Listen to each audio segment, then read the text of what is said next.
command like they were. Well, now it's up to Escobar to hold the lead.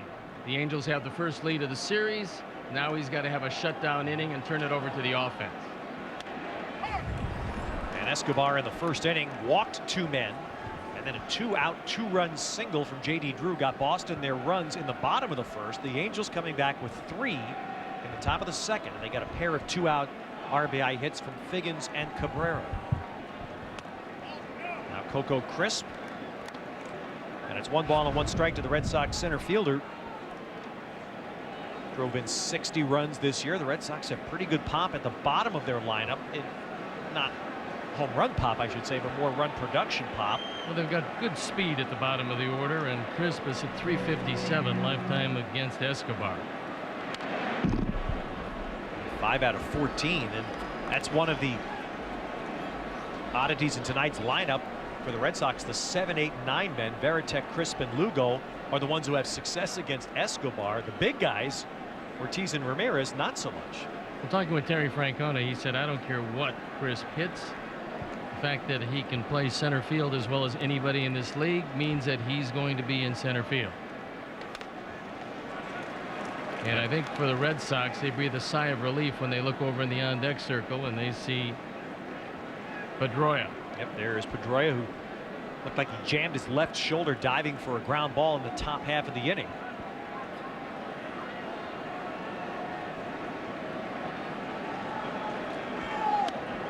And Crisp goes down swinging. First strikeout for Escobar.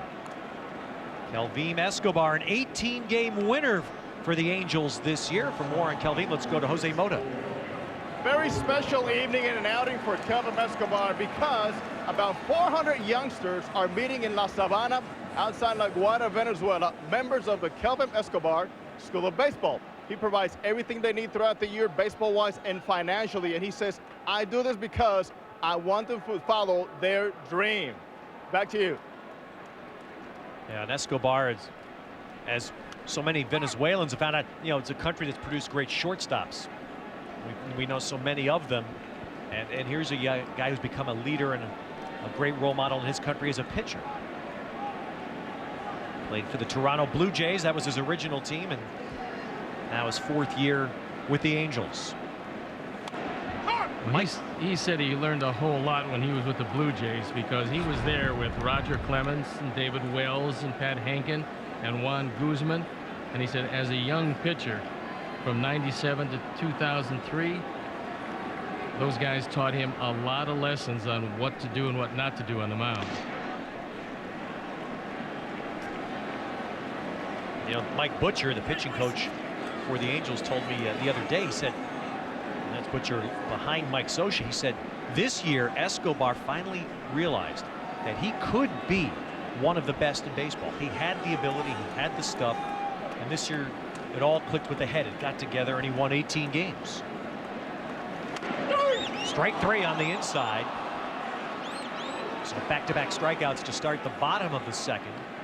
In the bottom of the first, 2 walks and a single for the Red Sox loaded the bases, and J.D. Drew delivered a 2-out, 2-run hit. Then in the top of the second, the Angels came back. They had 1 run in and then got back-to-back 2-out hits. First it was Sean Figgins and then Orlando Cabrera, and those doubles each drove in a run and gave the Angels their first lead of the series. And now Pedroia, first pitch swinging, grounds out, and Escobar has the shutdown inning you want from your starter after he gets the lead.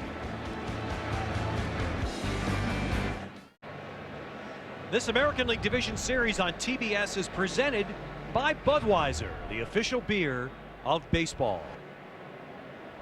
Fenway Park in Boston. This is the 4th time in the last 5 years the Red Sox have made postseason.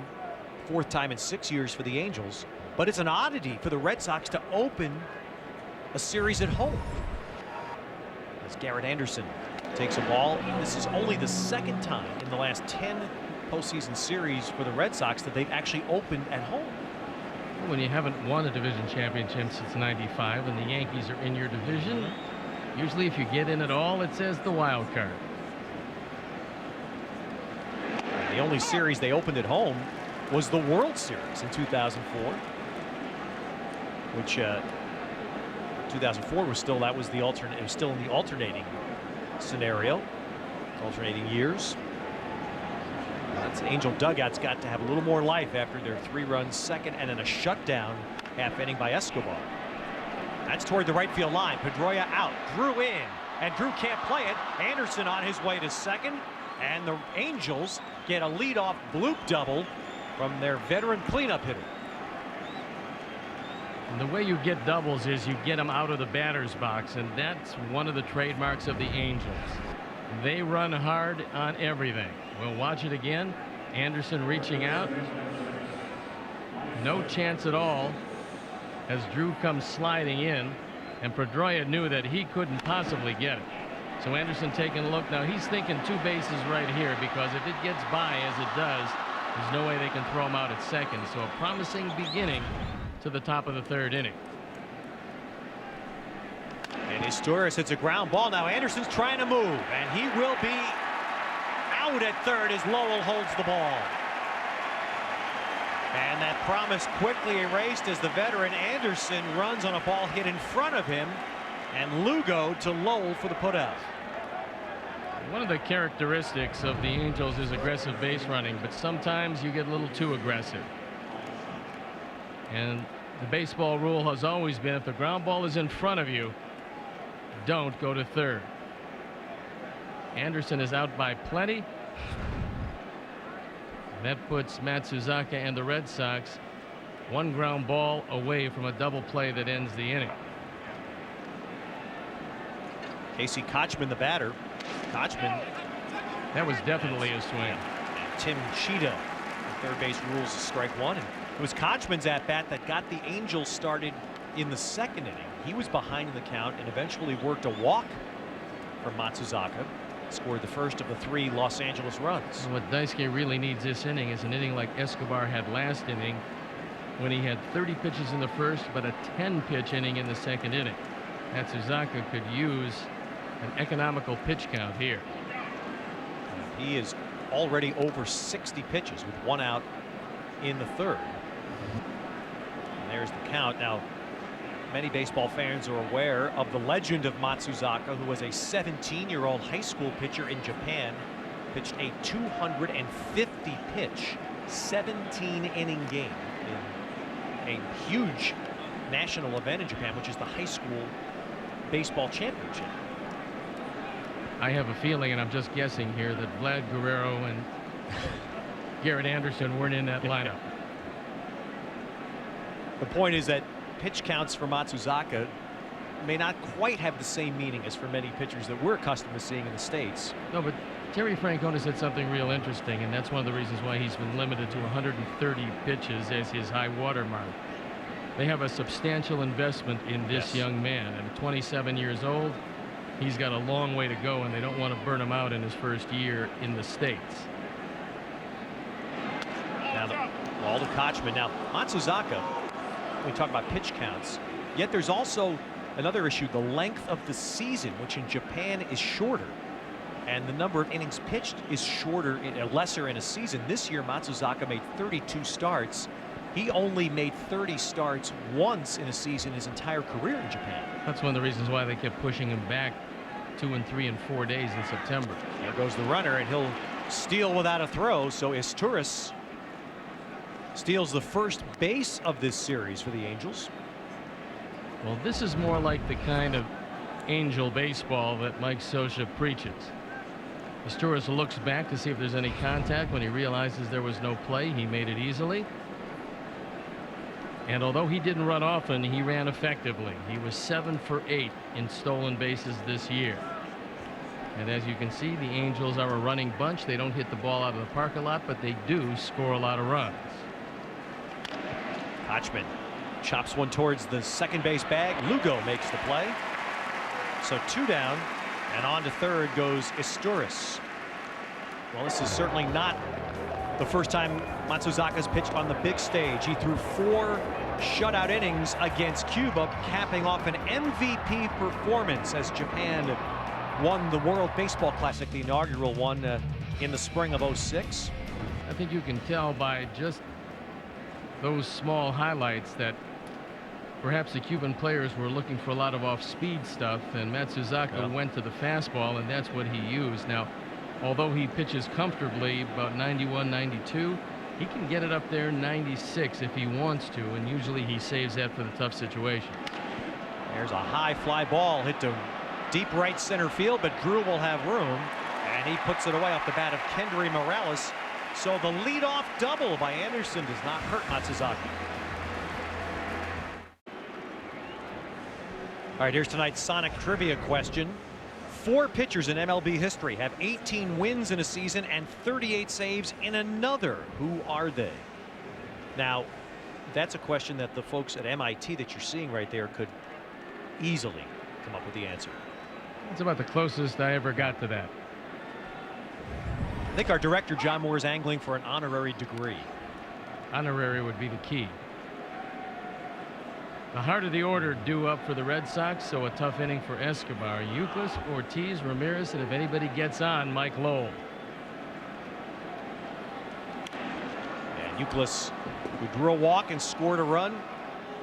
And this is exactly where he was in the first inning. And it's only there's a gift that hitters have. Certain hitters who have no fear hitting in this count. Euclid was here in the first inning and ended up drawing a walk. His wrist was so sore that he wasn't sure he'd be able to go to the post in the postseason, but there wasn't much short of surgery that was going to keep him out of this. Oh, and he gets called out on strikes. So Escobar starting to get his game together after that little pep talk from Orlando Cabrera. Well, I think Cabrera said, look, you've got to get aggressive. He throws that fastball right down the middle, and you can tell that Euclid was looking for either a slider or a splitter. He got the fastball and just took it. So 3 strikeouts to the last 4 Red Sox batters. Mikelvim Escobar now faces David Ortiz. Ortiz has been impressive so far. He had the home run in the 3rd inning Wednesday night, but in the 1st inning Wednesday night and the 1st inning tonight, both times hit against the shift and singled to left center field. Well, what that tells you is that he's not just a slugger, but he's a pretty good hitter because they've been working him away consistently. And if you're going to work him out there, one of 2 things are going to happen, because he stands on top of the plate. He has good plate coverage. He'll go that way for a base hit, or he'll take the walk. And there you see that wishbone set in the lower left of your screen. The 3 infielders. Second baseman Kendrick actually playing shallow right. And it's 3-0 to Ortiz. And Escobar questioning. Yeah, he wants to know from Dan Iasonia where it was. And Iasonia looks out and said if it was a strike, I'd have called it. Mike Scioscia not particularly happy with that, and he wants to know where it is. I would say that Big Papi would have the 3-0 green light if he got one to his liking. And that ball looked low in a way that looked like a good call by Iasonia. And that is ball 4, and that's only going to heighten, I think, the frustration on the Angels side. So a 4-pitch walk, 3rd by Escobar.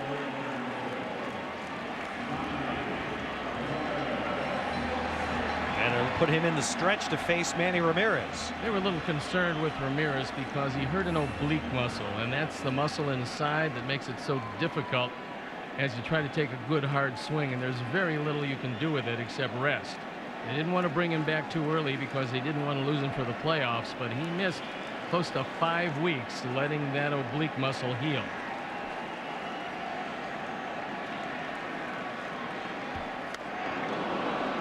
Big swing for strike 1.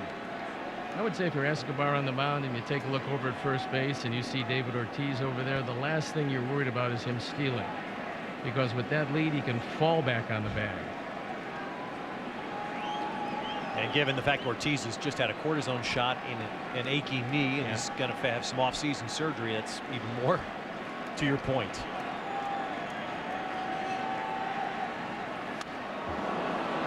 Escobar, after the frustration of the walk, comes back and just buries 2 in a row to Ramirez. Well, there's never been any doubt about the arm of Mikelvim Escobar. He could always throw the ball through the wall. The question is, would he develop from a thrower to a pitcher, That question's been answered as he's moved to the Angels and been one of the leaders of their staff.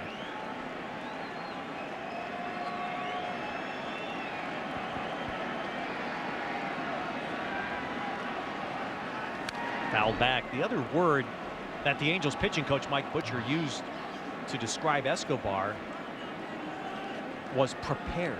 I thought that was interesting. He said this year he has been so prepared for his starts, and that's physical as well as mental. Let's see if he tries to prepare himself into a split finger down and out of the strike zone to try to get Ramirez to chase something.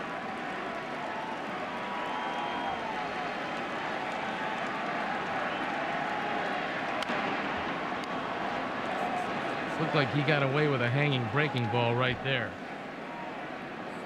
Mathis wanted it a little bit lower than it was.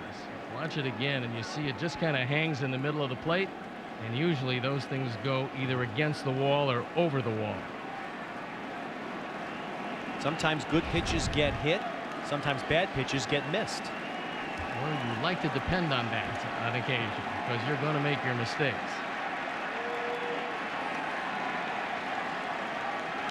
And there's 97 outside corner, strike 3.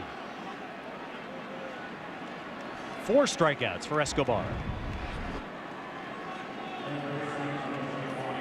This ball is just off the plate, but too close to take, and Manny Ramirez just overpowered. So Escobar went back to the high fastball and threw it right by Ramirez. 2 down, and now Mike Lowell.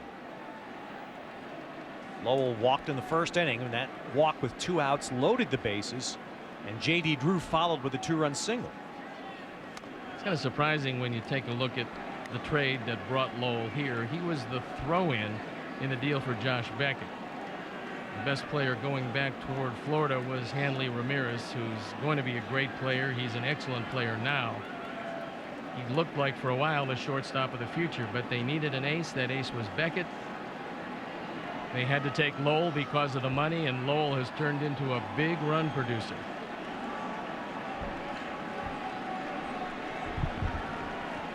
Yeah, that's some throw-in. Throw this guy in, a Gold Glove winner that drives in 120 runs for you. Mike Lowell has the all-time record defensively at third base. A beautiful night in Boston. 79 degrees at game time. In the first week in October, it's like the parting of the Red Sea. 79 degrees, Stoney, and no bugs. We empathize with all of you in Cleveland. That didn't look like it was fun. Well, my folks are from there, so they're being bugged tonight. But here in Boston, it's absolutely gorgeous. We haven't seen any trace of wind, and so it's not going to affect anything at the park. And there you see, right around 80 degrees.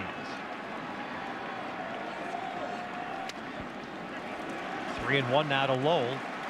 And of course, there's no greater thrill than postseason baseball, and the cathedrals of the sport, Fenway being one of them, and to be in Boston this week and absorbed in this incredible passion for this team. Well, this is where home run hitters, and Lowell is one of those, squeezing the sawdust out of the bat, looking for a fastball middle in. And Lowell didn't like that. Well, I can't blame him because that one looked like it was just off the plate outside. We'll take another look at it. Mathis wants it away. It's close, but it's not a strike. Lowell did that the right way to an umpire. He dropped his shoulders, dropped his head, looked down, and said something. Didn't show the umpire up. And you might get the benefit of the next call by doing that. Ortiz running. Shot to Cabrera. And that takes care of the inning. So Escobar goes through the middle of the Red Sox order in the second time.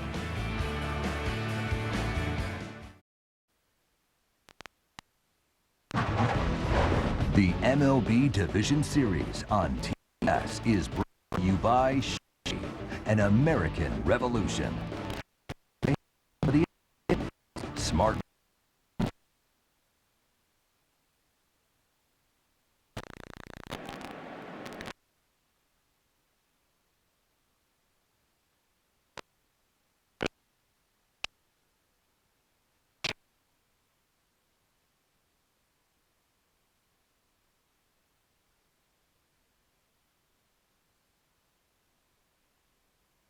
Aka struck out Kendrick on 3 pitches in the second inning. Kendrick in that inning hitting with first and third, nobody out. Matsuzaka knocking at the door of 70 pitches. So he's looking for a couple of short innings.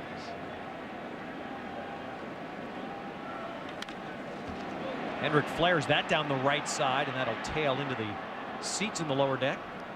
Had a chance to talk with Bud Selig the last week of the season, and he was particularly proud of the fact that a lot of teams were in contention for the postseason right up until the end. In fact, this year, 7 of the 8 teams in the playoffs are different than last year. He was also very much enthused about the fact that baseball once again set an all-time attendance record. So the interest in baseball has never been greater than it's been this year, and you can almost feel it around every ballpark, that special buzz that postseason has. Kendrick with another foul away. Well, it'd be hard to top the last week of the regular season. It was extraordinary, and it has to break down even the most resistant to change, the most resistant to the wild card scenario. You couldn't watch baseball the last week and not be caught up in it. Well, when you see Colorado do what they did, and now they've taken a 2-0 lead over the Phillies, but game 163 is the most exciting in-season game you can play. And Kendrick fights back from an 0-2 hole and drives one past Lugo. So a leadoff runner. That's 3 straight innings the Angels have put the leadoff man on against Matsuzaka. Now it's time to talk, brought to you by Charles Schwab, as we visited between innings with Red Sox pitching coach John Farrell. It's evident by the pitch count that he's at right now, and ideally he's in for a short inning to allow him to get a little bit further, deeper into this ball game. But he's gotten ahead of a number of hitters, and yet they've done a good job of working the pitch count higher on him here in the early going. How many pitches, John, do you envision him throwing, seeing as you do have the off day and the long format in the first round? Well, Steve, what we've typically done with Daisuke over the past 5-6 starts is we've run him up to 115, 120 at times, and we envision the same tonight, provided this game stays in check as it is. All right, John, thank you. Okay. Well, that'll help John Farrell's cause right there. Matsuzaka gets a 1-pitch foul out from Jeff Mathis. And good communication on the part of Kevin Youkilis and Jason Varitek. Varitek going back toward the stands. Youkilis making the long run in, and Varitek putting it away.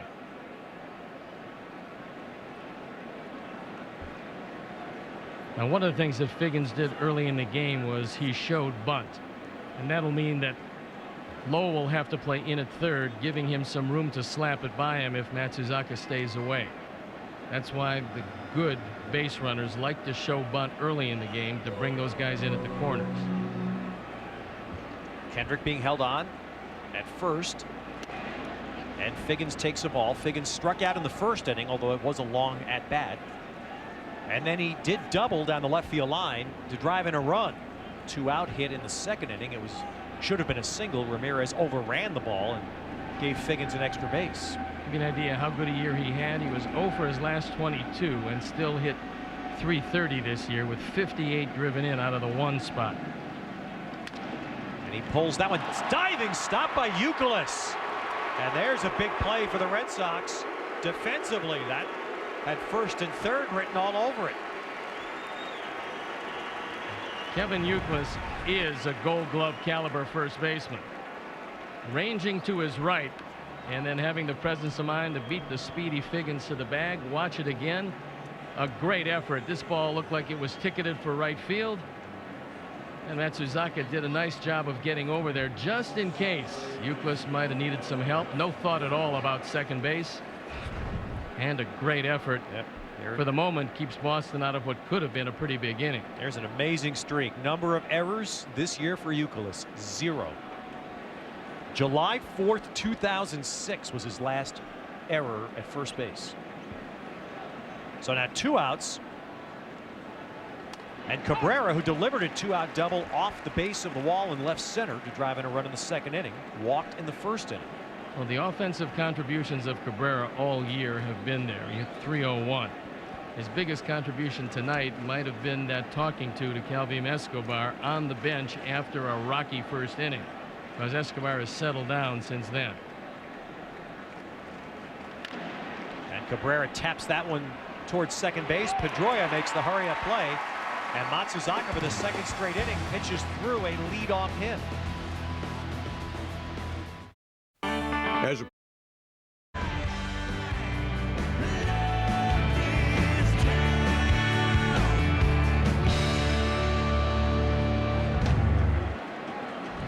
How can you not love October in Boston?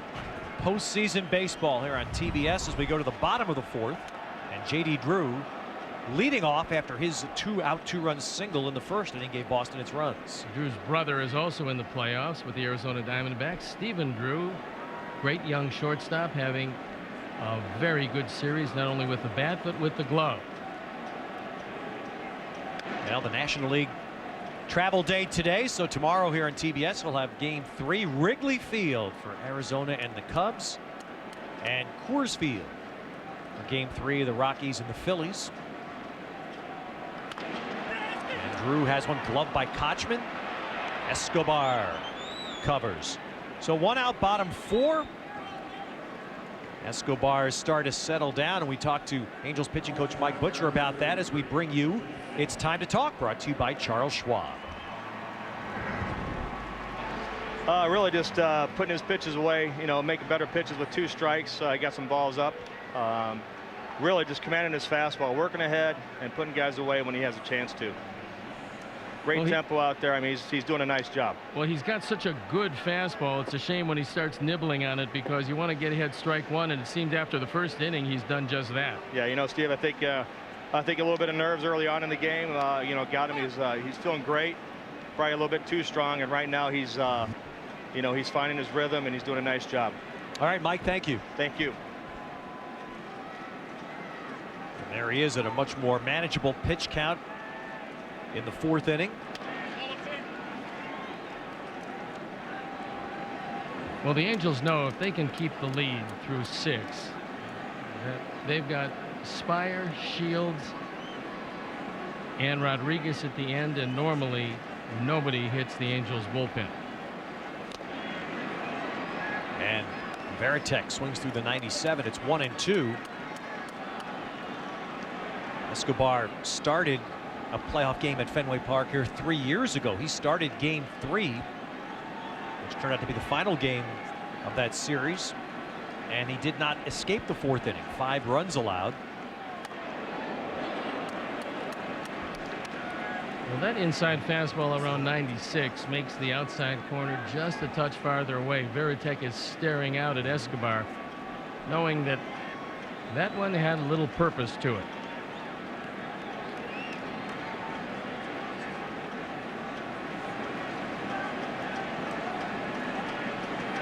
Yep, goes back outside, line to left, but it hangs up, and it tailed right into the track of Garrett Anderson. So 2 down in the home half of the 4th, and we'll give you our answer to our Sonic trivia question. 4 pitchers in Major League Baseball history have had an 18-win season and a 38-save season. Different years. Who are they? Well, we're looking at one of them. Kelvin Escobar tonight, along with, I think a lot of people would have figured Atkins, Smoltz. I forgot about Derek Lowe. Well, you've got Eckersley, who's in the Hall of Fame, and you got Smoltz, who's headed there. Good bunt. Mathis with a play. Well, he made that close. Kochman up off the bag, but Coco Crisp with a 2-out bunt single. Outstanding effort by Mathis. You got to the ball as quickly as you could get to it. But when you make a perfect bunt, there's nothing any defense can do. We'll watch it again. Crisp, noticing that his tourist was back at 3rd, just lays it perfectly.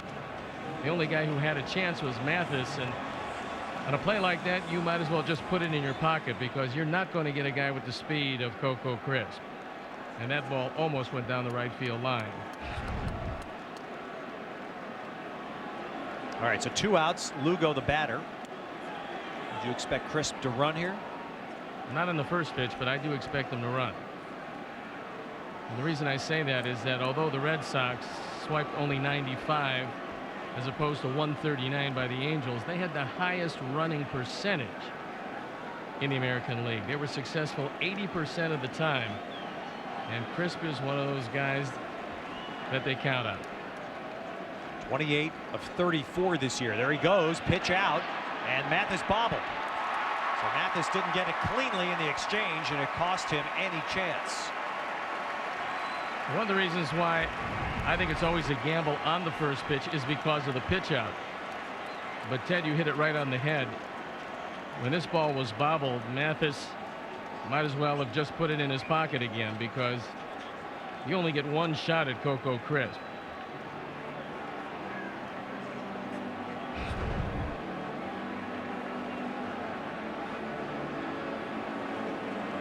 And So now what they're doing is they're going through a change of signs, because you've got Crisp at second base.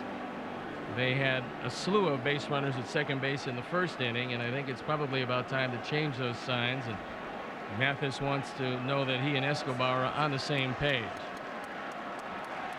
Lugo called out on strikes in his first at bat, but he's 4 for 8 against Escobar. Mathis keeps that ball close.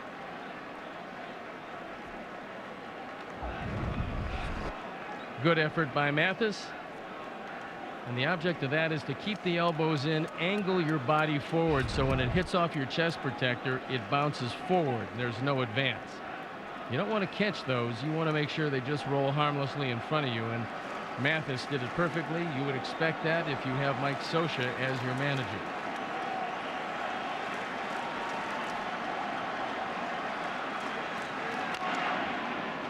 So 2-1 now to Lugo. Of course, we saw Mathis go to the mound. We saw him blocking that ball, and that's Mike Scioscia was very open, and that's why he's catching tonight. He has worked. He's just developed that rapport that sometimes happens between pitcher and catcher, and he and Escobar connect.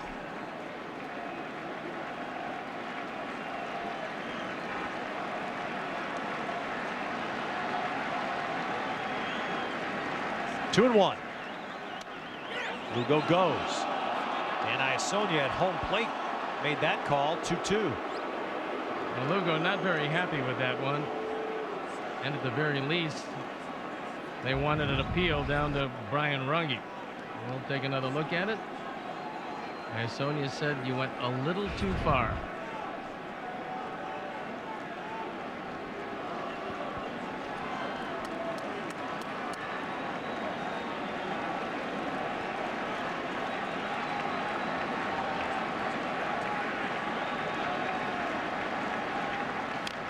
Lugo stays alive. Talking with Terry Francona before the game, I liked his idea of his style of managing. There's a lot of guys who like to micromanage every aspect of the game. We talked to Terry about it, and he said, look, my guys know that they have to move the runner up with a man at second and nobody out. I don't have to tell them. I don't have to give them signs about bunting. He goes, I pretty much let them play until there is something that I have to get across to them. So he is the ideal player's manager, but he's also a guy that understands how to play the game, and he said he learned a lot in Philadelphia in his first go-around. Another foul off Lugo's bat. I thought Terry was great. He also said he knows, for example, not to ask Manny Ramirez to move a man over from second base with nobody out. Well, he said, look, that's my run producer. I'm not going to ask him to give himself up when I know that he can hit the ball out of the ballpark and drive in a normal year 130 runs. He says that's not really how we play our game.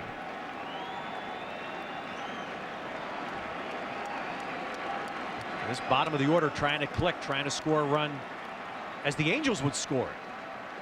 Strike 3 on the inside. Oh, Escobar reacts. 5 strikeouts as the Angels take the lead to the 5th. This is the place. And it certainly showed up the month of September. This is the 7th day for Daisuke from his last regular season start. And of course, everything with Daisuke, as we've learned previously, from starting with Hideo Nomo through multiple pitchers now we've seen come from Asian countries, it's different, vastly different. Routines, the culture's just dramatically different. As Anderson, shallow center, and Crisp puts it away. 2 down. Matsuzaka, by the way, finally got the leadoff man out. First time in this inning since the first. But when you say it's different, you have to adjust to just about everything. And it's also different playing in Boston. You can take a look at a lot of their free agent acquisitions in their first year. They don't really live up to the billing. But then they start to play good, solid baseball. This was a disappointing year for J.D. Drew, but they anticipate he's going to be a whole lot better next year. So Asturias takes the ball. Asturias has been called out on strikes, and he's grounded into a fielder's choice. Matsuzaka, his first big world debut came in the Olympics of 2000 in Sydney, Australia. He had just turned 20 years old, and he was the lead pitcher for Japan in those Olympics. And I had the honor of being there, and I'll never forget the first game he pitched against the United States. He pitched 7 innings, gave up only 2 runs, and in between innings, when Japan was batting, he walked to the bullpen mound on the side and threw to a catcher while Japan was batting. And of course, anybody from American baseball was looking over, what's going on here? I've never seen this. That's what John Farrell has said. They had to throttle him back as far as throwing is concerned because they wanted him to stay healthy all year, and he was used to throwing so much that they knew the year would be a strain on him, and so they've cut his throwing back. Now, by now, they know that Dan Iassogna, if you're observant on the bench, you know that that outside corner is stretching about 2 inches off the corner, and you got to go out there and protect against it because Iassogna is going to call it. And that one is off the glove of Youkilis, and Matsuzaka does not cover. Pedroia had a chance to make a play. He just had no one to throw it to. Well, that's a mental mistake on the part of Matsuzaka, and he knows that. He's been around long enough to realize that anything hit to the right side, you've got to get to the bag. Ted, you're right about a good heads-up play by Pedroia. And you see Matsuzaka thinking the play was so good, he decided to look at it a little too long, and no chance at all to get his tourist. So once again, you have the one man in this lineup that has stolen a base in the first 2 games, and he's out there at first base in a running situation again. It's a base hit. So Youkilis's flawless fielding season continues as Kochman takes a strike. Kochman has walked and grounded out. The Red Sox trying to go up 2-0 before this series swings back to Anaheim on a warm October night in the 70s at Fenway Park. The Red Sox got 2 in the bottom of the first. The Angels answered with 3 in the top of the second. And that is where we stand, as both Daisuke Matsuzaka and Kelvin Escobar had a little rocky go in the first inning or 2. They've both settled down.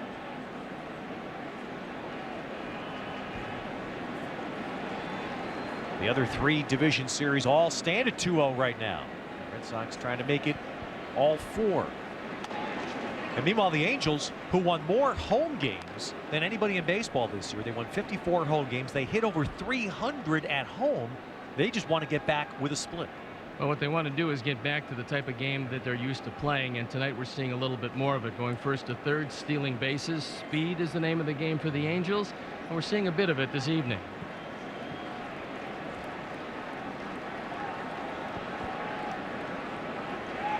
Runner going, and Kochman just hits a screamer into the Angels dugout. They're checking to see if everybody is okay. It looked like somebody might have gotten hurt with that one. Mickey Hatcher, the hitting coach, is motioning out to Kochman. Maybe he'd like to keep it between the lines, but somebody caught that one flush. Oh, that's an awful moment. And Kochman, you can see this. The tough part now is going to be Kochman. You see, he wants to find out who it was and what happened. I think they're trying to signal to Kochman, okay, he's all right. Just go ahead and focus on your at bat.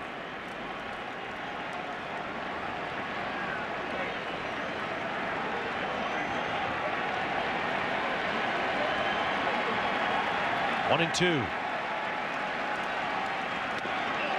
Of course, that ball got in the dugout, even with the protective railings that have been put up and mandatory in the sport now because there were incidents like that. In fact, Well, as you can see where the railing is, it still Right. cuts off, and there's still about 20 feet of exposure, and that's what happened.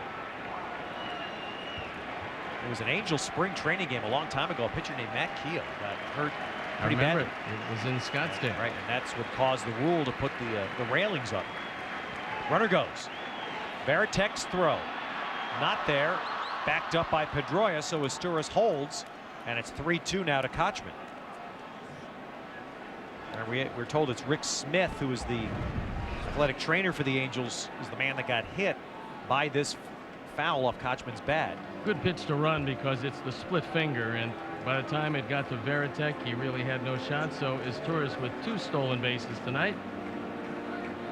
And even had they come up with it cleanly, there would have been no chance to get him at second base. So that necessitates another meeting. Varitek going out to talk with Matsuzaka, who does understand English very well. So he can explain to him what type of signs they're going through. All right, it's a good sign. Rick Smith there. He got stung by that.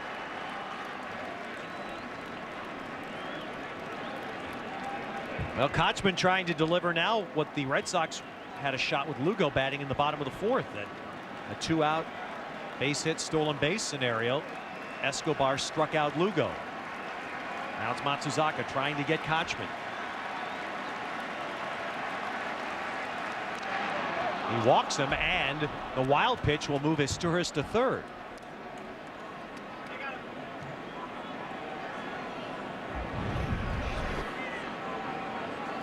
Varitek wants it inside, and Matsuzaka just misses the spot by plenty.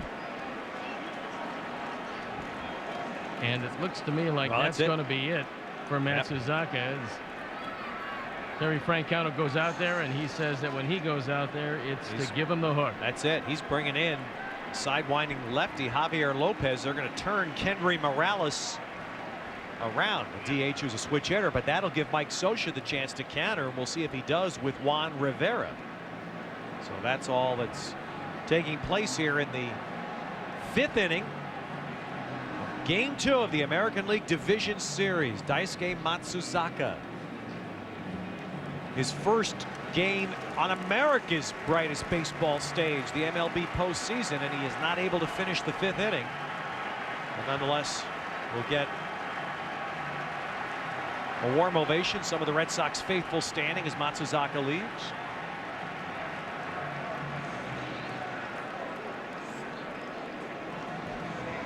So the pitching change for the Red Sox, and a chance for us to tell you that Then and Now is brought to you by AIG Retirement Services. Live longer, retire stronger, never outlive your money with AIG. Well, a great name. You're going to see him in the Red Sox uniform, but of course he played for the Angels as well. Fred Lynn, who spent 17 seasons in the big leagues, 9 times an All-Star, MVP, Rookie of the Year, and is currently involved in charity events. His website, fredlynn.net, raises money for neglected children. The Red Sox have a rookie outfielder who had a sparkling September, Jacoby Ellsbury, and he is on their postseason roster. You talk about a great compliment. Johnny Pesky, the Red Sox legend, 88 years young, still in the Red Sox clubhouse before games. He said, Jacoby Ellsbury reminds me of a young Fred Lynn. How about that for a compliment? Well, I have a feeling that Ellsbury's a little faster, so we'll take a look at Javier Lopez as he comes in for the first time in the series. He had a very good year out of the bullpen. He was 2-1, 61 appearances, and an ERA just over 3. He's been a left-handed specialist. The bullpen for the Red Sox has been very good most of this year, capped off by John Papelbon at the end, who gets just about everybody out. Now it's up to Lopez to keep the 1-run deficit. All right, so Mike Scioscia is going to stay with Kendry Morales. He just went back to a different batting helmet. He's going to flip it around and hit from the right side. And Lopez inherits runners at first and third. 2 outs here as Matsuzaka goes 4 2/3 and can't get out of the 5th inning. So Morales had those 2 at-bats left-handed. Now he turns around right-handed, where he was 7 for 29 this year as a right-hand batter. one of the oddities of switch hitting, Stoney, and only the rare greats avoid this, but so often you'll see a switch hitter who becomes a much better left-hand hitter, even though it's not their natural side, just through repetition. They get so many more at-bats left-handed. Well, you're right, and you're right when you say that the batting average is much higher. I mean, 241 as a right-hand hitter, 311 with all of his power coming as a left-hand hitter. And this roller to Lugo. Oh, that throw forced Pedroia down, but the move by Terry Francona works, and it stays 3-2 Angels. Okay, who knows another word for water? H2O. Smart, but do you know what a fuel cell vehicle like the Chevy Equinox runs on? Hydrogen. Very smart. Now guess how much gas it uses. Nothing. Ah, brilliant. Now if exhaust comes out of a gas engine, what comes out of a fuel cell engine? H2O. Cool. Chevy, from gas-friendly to gas-free. That's an American revolution. What makes the world's perfect beer? Start with the choicest hops and the best barley malt. Then Beechwood age it for that crisp, clean taste. Finally, throw in a football and 60,000 friends. The taste that makes it game day. The perfect balance of flavor and refreshment. Budweiser. Open up a world of taste. Are you jealous that she's still sleeping? Don't be. You could be too with Ambien CR. Just call or visit 7freecr.com for a free offer of the only sleep aid with 2 layers that help you fall asleep and stay asleep. Until you know how Ambien CR will affect you, you shouldn't drive or operate machinery. Be sure you're able to devote 7 to 8 hours to sleep before being active again. Sleepwalking and eating or driving while not fully awake with amnesia for the event have been reported. In rare cases, sleep aids may cause severe allergic reactions such as swelling of your tongue or throat or shortness of breath. If you experience any of these behaviors or reactions, contact your doctor immediately. Side effects may include next-day drowsiness, dizziness, and headache. It's non-narcotic and can be taken for as long as your prescriber recommends. However, like most sleep aids, it has some risk of dependency. Don't take it with alcohol. Don't wait another night. Get your free trial of Ambien CR for a good night's sleep from start to finish. Scrubbing Bubbles Automatic Shower Cleaner is so easy. It's like having a maid on tall showers, wide showers, even tight corners. Clean soap scum, mold, and mildew stains in days. Keeps a clean shower clean from day one. 360 degrees for every wall, every corner, every part of your shower. Scrubbing Bubbles Automatic Shower Cleaner, made for your shower. Now with a free shower caddy at participating stores. These aerial HD pictures of the monster seats and the beauty and the uniqueness of Fenway Park being brought to you by Hood, America's dairy expert since 1846. Visit hood.com to learn more. It's going to be the top of the order. Pedroia, Youkilis, and Ortiz. Pedroia's had 6 at-bats in the series. I'm not sure if he's seen 15 pitches. But Dustin Pedroia had the highest batting average in Major League history for a rookie second baseman, a regular player. Hit .317 this year, 0 for 6 so far in the series. Well, he's been very aggressive and not too selective is what he's been swinging at. And he's got to get on because he's the table setter for a very potent middle of the order. Youkilis and Ortiz to follow as this starts the 3rd trip through the Boston lineup.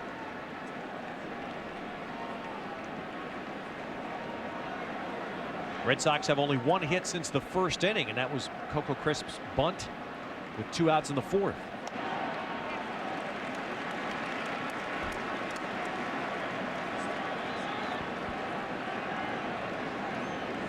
Now Escobar's last 3 starts, he did not reach 100 pitches. 77 here in the bottom of the 5th. Pulled fair, and Pedroia has his first postseason hit. A leadoff double. When you fall behind and it becomes an offensive at bat, you can drive the ball if you're looking for something middle in. So Pedroia finally got ahead in the count He got that fastball up and out over the plate and took it right down the line. No chance for his tourists at all. You see Tim Sheeta saying fair all the way. That's the tying run out at second base. And now we'll see if Youkilis does indeed hit the ball to the right side to move Pedroia over to third.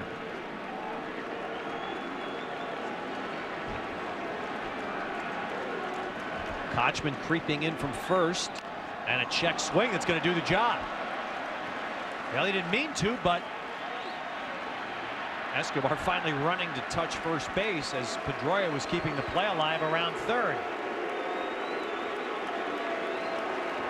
That was exactly what he wanted to do, although on that pitch he wasn't necessarily trying to do it. It is a check swing, but he does move Pedroia to third and then plays a little game with Escobar.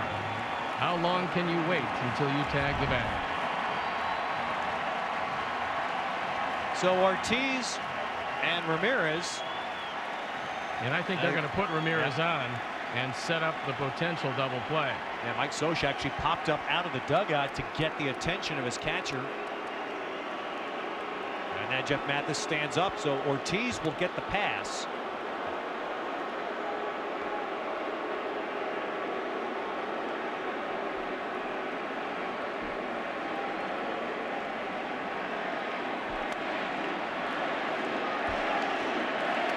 Escobar's on paper advantage coming in tonight was that neither Ortiz nor Ramirez has had success against him.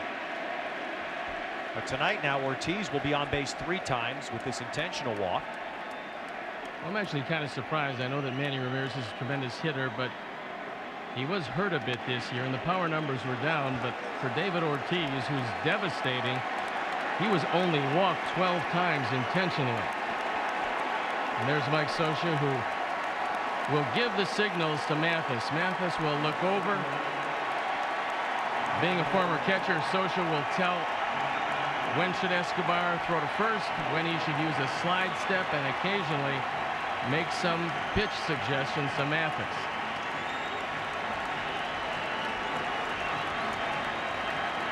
Well, Escobar features a good split. Tony, has that got to be his play here to try to get that ground ball from Ramirez? Well, the problem is a good split winds up in the dirt. You don't want a wild pitch to tying run home. Kochman is playing in front of Ortiz at first base. That's a most unusual setup.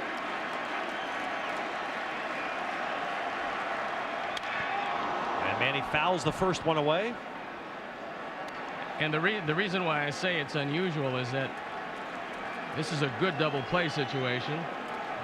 And you can see that Escobar is no stranger to throwing double plays. And that's because of that good split finger.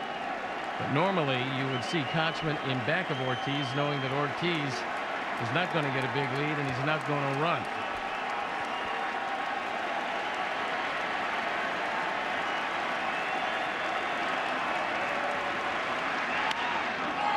That's fouled. Mathis chasing. And he leans in and a fan got it. And there is the most popular man in Boston at 10:47 p.m. Friday night. Well, when you go into the stands, it's fair game for the fans to grab it, and that's what Mathis tried to do. Now, he would have made that play. He was there. Looked to me like he could have made the play, but that fan has every right to go for it. And go for it he did. And of course, the other issue, as you see there, the extension, the photography boxes that are installed for postseason play, regular season. Mathis has a much better chance. Well, that ball actually was in the glove for a moment, taken out, and now the inning stays alive for Ortiz. That could turn out to be one of the biggest plays of the game.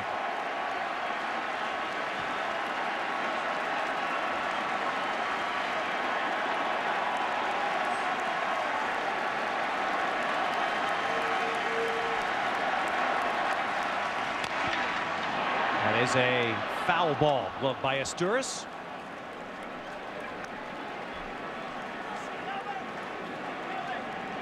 Well, see, there's a look at Myron Bartman, yeah, I was who going is to say, a distant cousin of Steve Bartman. I mean, it's amazing because, you know, every in fact, the last couple of days, The stories have surfaced again in Chicago. I'm sure you'll see him tomorrow with the game at Wrigley Field about Steve Bartman. And here's Boston's hero. I mean, well, he took it away from Mathis because that ball was in the glove. And again, I'd say that's more Jeffrey Meyer than Steve Bartman, isn't it? Well, except this was a foul ball, but it did keep the inning alive. And now he's signing autographs.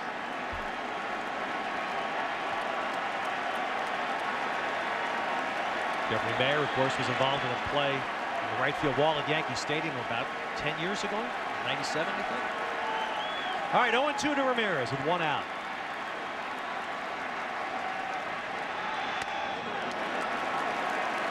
And this is where you would love to throw that split finger, but that's the pitch that you worry about.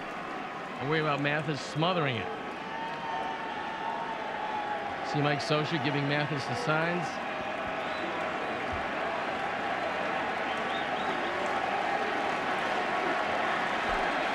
Anderson deep in left, Figgins shading toward right center. A huge gap in left center for Ramirez. Vladdy toward the right field line. 2-2. Well, Ramirez struck out in the 3rd inning on a fastball high and away. And Escobar has tried twice to get him to go up and out of the zone. Ramirez has just looked at both of them.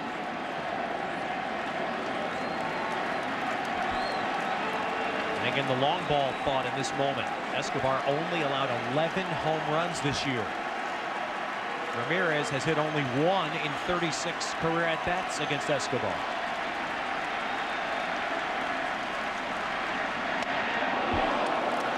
Tight and close, and it's 3-2.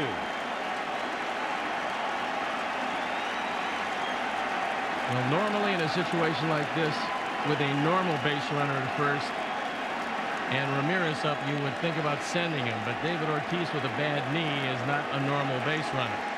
So we'll see what Francona has in mind. He can ill afford to strike him out, throw him out.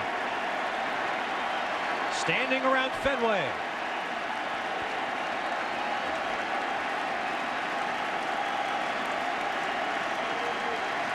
Ortiz runs, and the pitch bounces in. And Ramirez comes back and draws a walk to load the bases for Lowell. That'll bring Mike Butcher again from the Angels dugout. Once again, he wants to tell Escobar, you've got to put that play earlier this inning out of your mind. Get the bases loaded. Your catcher just saved you a run. A very good effort by Mathis. Now you have to deal with one of their most prolific run producers, Mike Lowell. That's some faith in your catcher, isn't it, to throw that pitch with a runner at 3rd? Well, I always felt that, and I was blessed to have Rick Dempsey when I was with Baltimore, but he'd come and tell me as a breaking ball pitcher. He said, just make sure you don't throw it over my head and it's not going to get by me. And I think that with Mike Scioscia as a manager teaching his catchers the proper fundamentals, their pitchers probably feel the same way, because that was a great effort by Mathis. Pedroia opened the inning with a double. Ortiz was intentionally walked. Ramirez walks, and the Red Sox RBI man Mike Lowell at the plate. Center field, Figgins back. Going back, he'll make the catch. Pedroia will score the tying run. But the Angels breathe a little more relaxed when that ball left Lowell's bat. They were thinking that could have been a big hit. And there's a fan who's getting an assist. 3-all here in the 5th.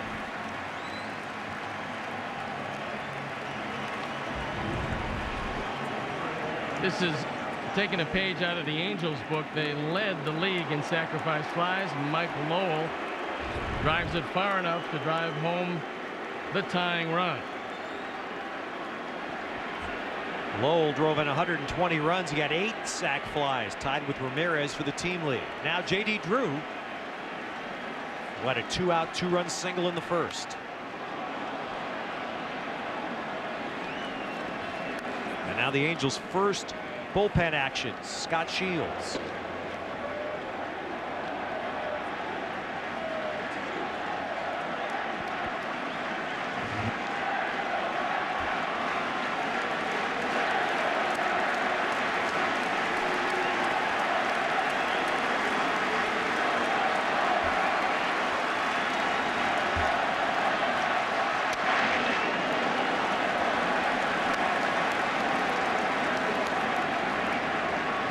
last 3 starts that Escobar made in the regular season, his pitch totals 91, 98, and 92.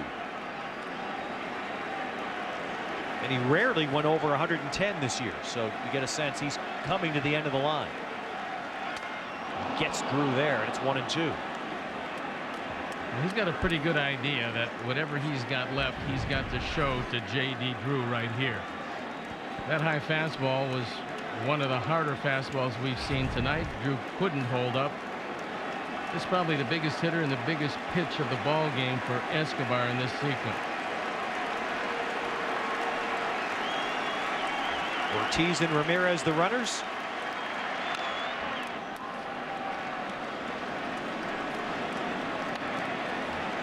J.D. Drew fouled that one off his leg. That's the only problem that he's had during the course of his career, and that has been staying healthy. There's no doubt he has astonishing skills. He's about as strong as you'd ever want to be. I saw him hit one off the scoreboard at the old Bush Memorial Stadium. It was 504 feet from home plate. But many times his injury problem had hurt his effectiveness.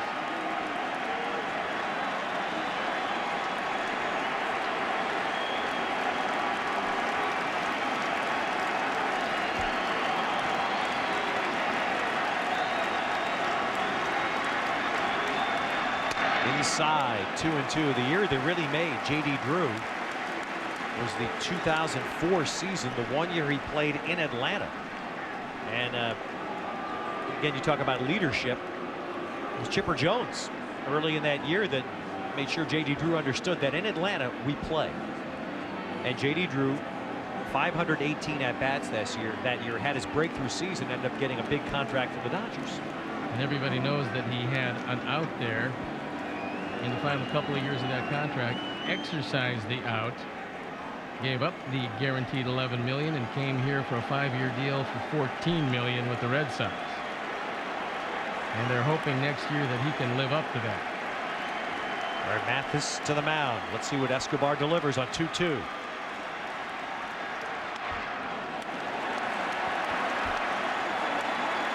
Now it's got to be going through Mike Scioscia's mind as well, as you got Varitek on deck. Would Escobar pitch to Varitek if J.D. Drew draws a walk?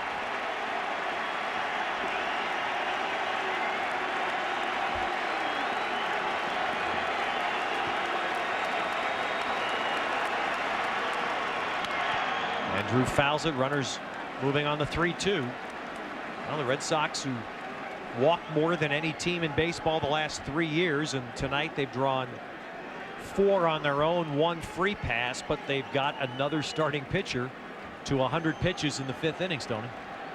Well, that was to be expected with the rocky start. There's Mike Lowell, a very happy man, having tied it up with a sacrifice fly.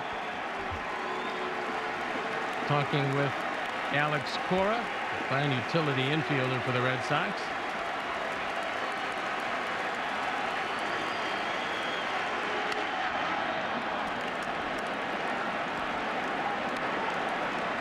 Turning into a pretty good at bat for J.D. Drew, and it looks to me like Big Papi is going to need the oxygen coming up here soon. I'm watching Ortiz run, and I mean, of course, it's the playoffs and it's all serious, but deep down inside he's thinking, would you hit one fair just somewhere? This is the 9th pitch of the at bat, and Big Papi's running out of steam.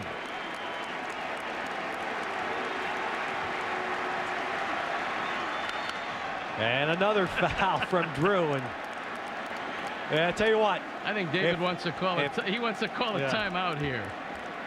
Hold on for 1 second. I'll get back to the bag, but hold on. There he goes. Yeah, that's right. Royce Clayton is saying, put a hook in him. He's done. We'll watch it again. There's Papi knowing that there's going to be a 10th pitch in this at bat. You want to score him, you better hit one up in the seats here.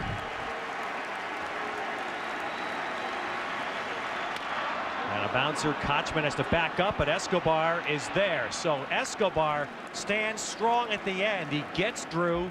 The Red Sox, they'll push across 1 with the help of a friendly Bostonian. And we're tied after 5.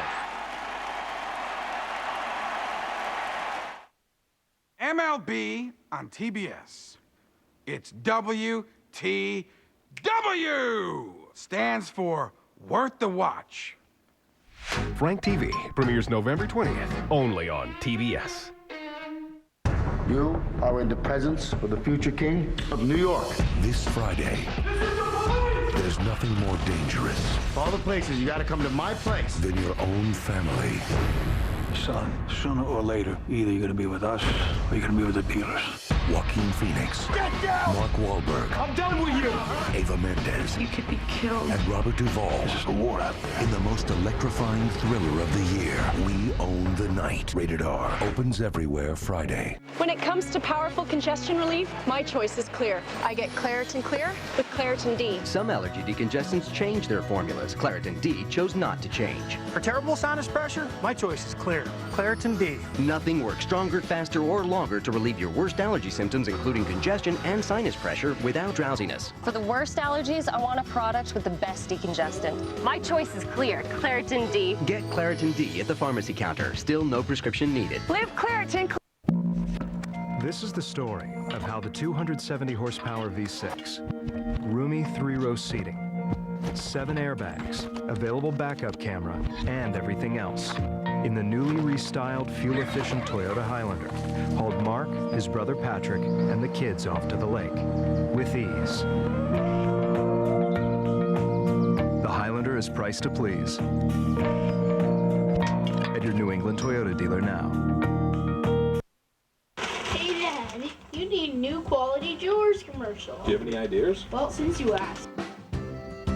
Quality Jewelers Diamond Upgrade Guarantee. They'll credit the actual dollar amount of your original diamond purchase from Quality Jewelers towards the purchase of a new diamond. Wait a minute. If I buy these diamond earrings for someone, you'll credit me the full price towards a bigger pair years from now when I have a job? Yes. Even if they're just a little bigger? Definitely. Dad, that's a no-brainer.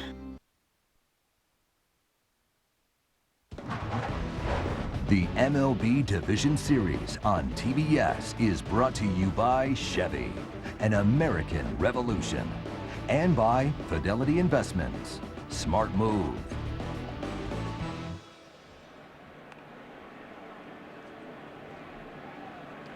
You notice the streets are fairly quiet on Friday night in Boston, on this Friday night in Boston. You notice that? I did. The focus is right here inside Fenway Park, where we go to the 6th inning and DHL presents MLB Delivery Man as Manny Del Carmen, a local product, comes out of the Boston bullpen. He had a very good second half of the year and worked his way into more important pitching situations for the Red Sox. Well, he's only 25 years old. He's a fireballer. 44 appearances this year, a minuscule ERA of 2.05. And when they were looking for a trade, everybody that came to Theo Epstein said, that's the guy we want, Manny Del Carmen, and that's the one he wouldn't part with. And I want to remind you fans that you can go to MLB.com to cast your vote for the 2007 DHL Presents MLB Delivery Man of the Year. Howie Kendrick, Jeff Mathis, and Sean Figgins in the Angels' 6th inning. Del Carmen can get it up there at the mid-90s as he just did, and he's developed a better changeup, and that's made him a guy that's, as I said, he's figured this is the 6th inning. He's a guy that people have started talking about here as potentially a guy that could start pitching the 8th inning for the Red Sox. He only gave up 28 hits in 44 innings, along with 17 walks. That's a good whip. And a whip is when you add the base hits and the base on balls together per inning, the lower that number is, the better the pitcher is. And Del Carmen's around 1. John Papelbon is .71. Well, that's sick, that number. Kendrick to the right side, Youkilis. And Del Carmen covers, 1 away. In the bottom of the 5th, this foul pop off Ramirez bat. Jeff Mathis going over, and there's the young fan within his rights to make a play that ended up being a very popular play in Boston. Look at the bespectacled man right there in the lower right. Stephen King says, way to go. It was a pretty good effort, and it might have cost the Angels the tie. Ramirez ended up walking in that at-bat when he stayed alive, and then Mike Lowell's sac fly brought in the tying run.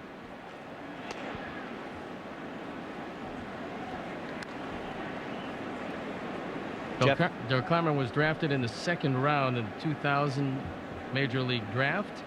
He's a product of the Red Sox system. Came out of West Roxbury High School, a local product made good. As Mathis to shallow right. Drew.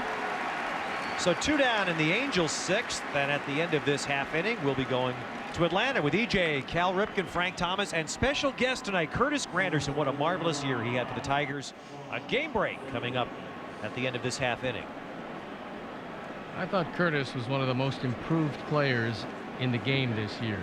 I'm talking about the overall game that he played for the Tigers in center field. Looks to me like the sky's the limit for the young man who comes out of the Chicago area. Yes.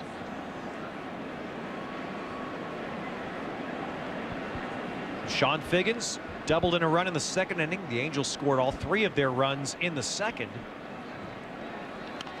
They lost an opportunity in the third inning. They had Matsuzaka off balance a bit. Garrett Anderson led off the third inning with a double, but then he made an ill-advised play. He tried to advance to third on a ground ball to short, was thrown out. Angels didn't score. They got a leadoff single from Kendrick in the fourth inning. Did not score. But they have managed tonight to do something that they didn't do in the first game, and that's steal some bases and go first to third, which is a type of baseball they have to play without big home run power down through their lineup.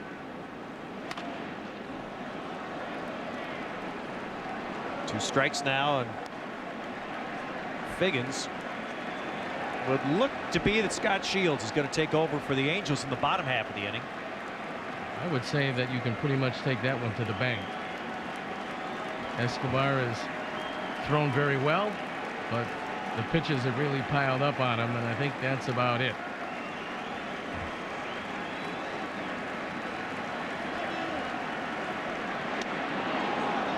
Now Carmen with the off speed 1 and 2, but you get a look here, Stoney, in these first 3 hitters, that this real good fastball from Del Carmen has been effective. He's got some pretty good stuff, and the outfield reflects the fact that they don't think that Figgins can pull him, because you see Coco Crisp a few steps over into left center field. 2-2. See, as a hitter, that tells me that they're going to work me away. And so if you're Figgins, look, you can adjust to the breaking ball. You have to hit off the fastball. And I believe that they want to keep that fastball away from him, because if he pulls it into that 420 sign in right center field, that could very well be an inside the park home run. Oh, there's that great off-speed pitch. What a great change there from Del Carmen. So a 1-2-3 inning for the Red Sox reliever. 3 all mid-6 as we go to Atlanta. All right, thank you very much, Ted. Ernie Johnson and Curtis Granderson and Frank Thomas and Cal Ripken here for a TBS game break. And the most electric moment of the night came in Cleveland tonight as the Indians in 11 innings beat the Yankees 2-1. The game-winning hit coming from Bronk Travis Hafner. This was clutch with the bases loaded. 3-2 count, and Hafner comes through.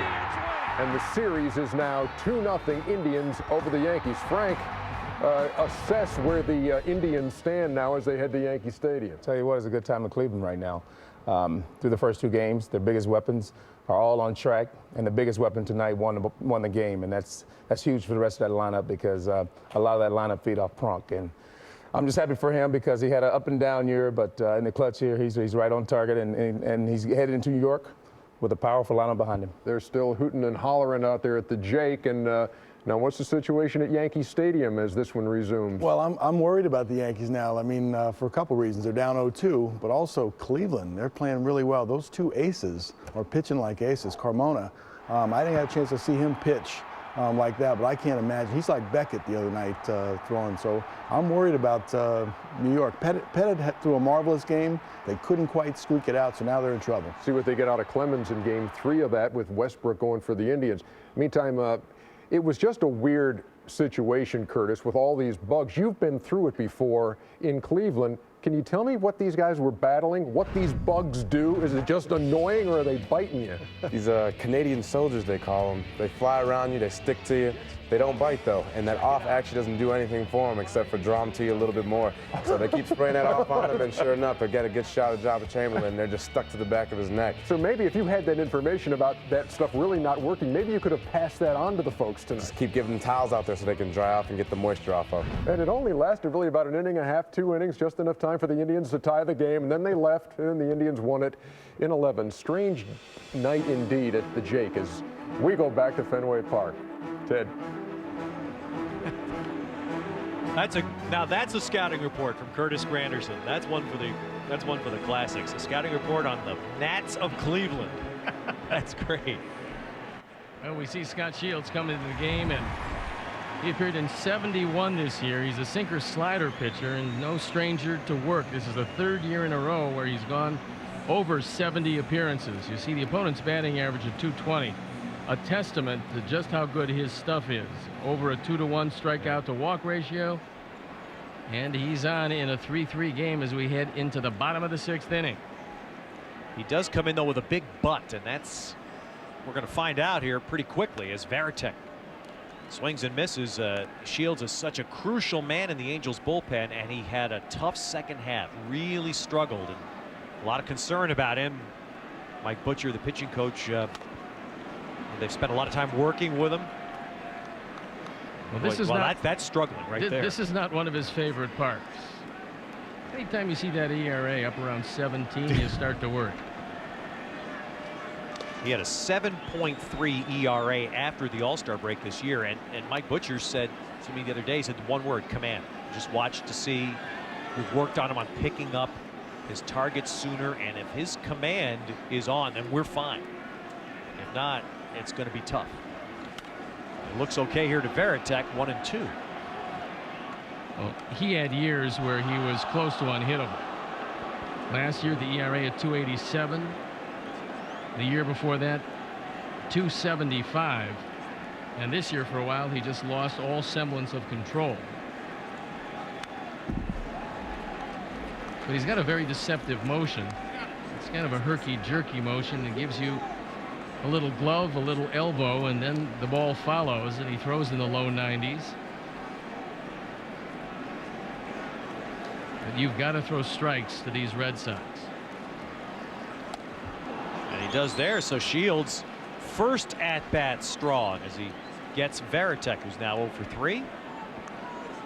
Well, if you don't know the guy who does that Killer John Madden impersonation by now, you really should. You haven't been watching baseball if you don't know him. If you've been watching us, you know that his name is Frank Caliendo, and you know that his new show will change the face of late night. It starts November 20th here on TBS. Here's Coco Crisp with 1 out. Crisp is struck out and bunted for a hit.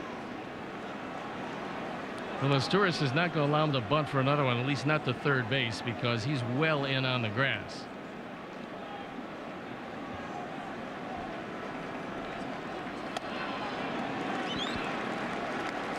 Shields is one of the Angels remaining from their World Championship team from 02. One of 8 Angels here who played in the playoff series against the Red Sox 3 years ago. And as Stoney, you alluded to earlier, when the Angels are right, their bullpen is a rock. The Red Sox, statistically this year, they had the best bullpen in the American League, and we're into now a 6th inning battle of the pens. Well, normally when you end with either K-Rod or Papelbon, you're going to be in pretty good shape because most of the time both of those guys are unhittable. Well, the command left him there, and he walks Crisp. So 1 out and a base runner for Boston, a base stealer for Boston. We'll take a look at the motion of Scott Shields, and he's leaving everything up and out of the strike zone. A very long stride. He's not really able to get over the top of anything. When the left side of the body flies open, you're going to leave everything high and away to the hitter. That's exactly what happened with Crisp, and Shields can't afford much more of that because you're down at the number 9 spot. It rolls over with some pretty good hitters. All right, Lugo takes a strike. Crisp stole a base in the 4th inning while Lugo was batting.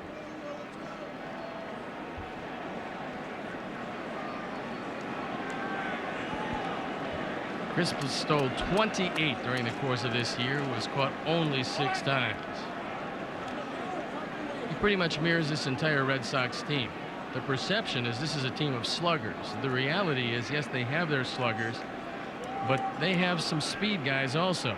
And Crisp is one of those with a very good running percentage.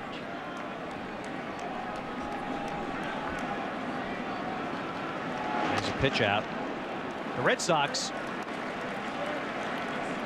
now with left-handed bats looming. Darren Oliver, veteran, came to the Angels this year, gets up in their bullpen. He's not really a situational left-hander because he actually gets right-hand hitters out better than he gets left-hand hitters out. But he is the lone lefty out there.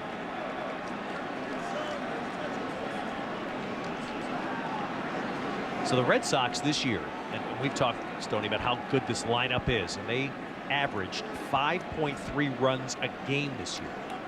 And you know what's staggering? They scored 101 fewer runs than did the Yankees. How does that? That's frightening when you think of that. Well, they finally found the formula because they won the division. That formula was just solid pitching. And that's it. The Red Sox, if you're a baseball fan, you know the story of Arizona this year that is a game away from the NLCS. They were outscored for the season by their opponents. The Red Sox outscored their opponents this year by 210 runs. That was the most since Seattle when they won 116, outscored their opponents by 300. But it didn't help them in the postseason. They didn't make it. There goes Crisp. And Lugo, right field, tailing, and just foul as it headed down toward the famous pesky pole in the very short right field corner. And with 6 umpires, you've got Gary Darling going down the line, so he had a very good look at it. Normally, Brian Runge, the first base umpire, would have to go down that way, but there's plenty of umpire coverage. It is a hit and run. And you see Darling right there straddling the line in perfect position to make the call.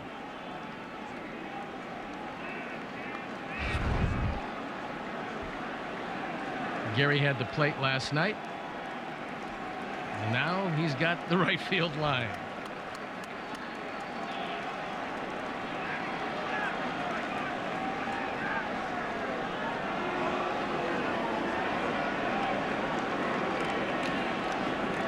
All the talk and all the build-up for the Angels and their way of playing and their best way to score runs. And here it's the 2nd time in a row that the Red Sox at the bottom of their order are trying to do the same thing.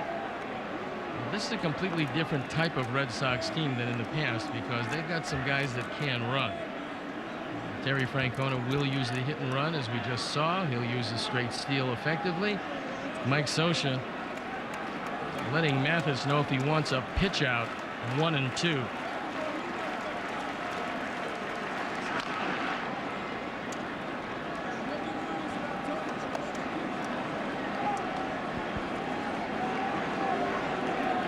Lugo had 2 different years in Boston. He struggled terribly at the plate in the first half. Had a very good second half and ended up the season driving in 73 runs.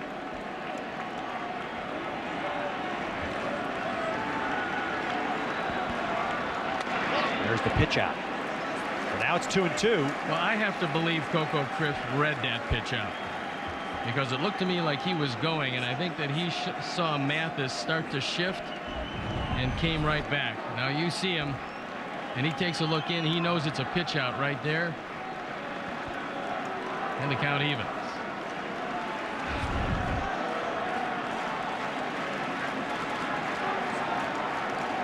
There he goes, and Lugo pops it center field.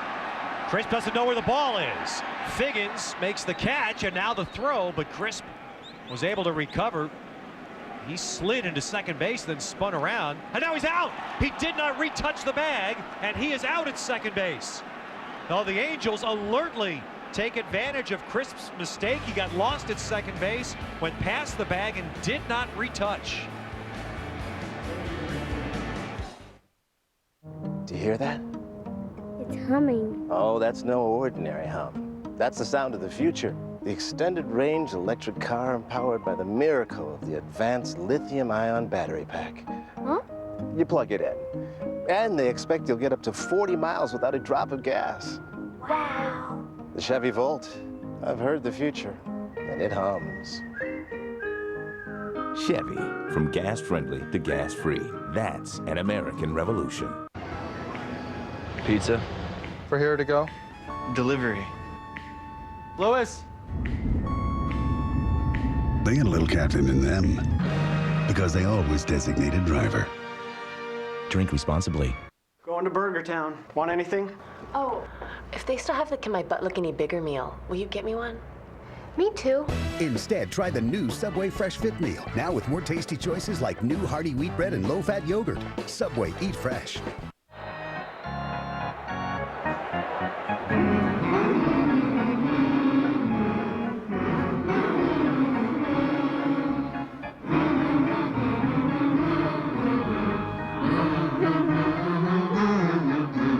Sink your teeth into the official candy bar of Major League Baseball. Baby Ruth from Nestle. It's loaded with good stuff you can really savor. Baby Ruth. Savor the good stuff. When you have a family, it's always a good time to buy.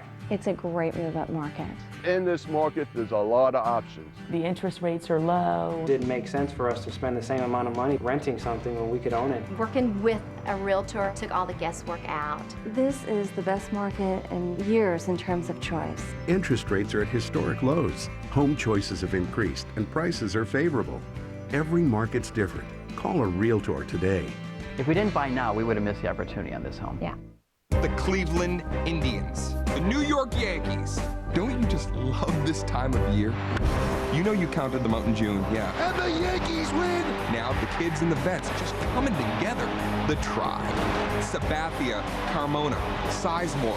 It's a pivotal series. It's a pivotal year. How will it end? There's only one postseason. There's only one fall classic. There's only one October.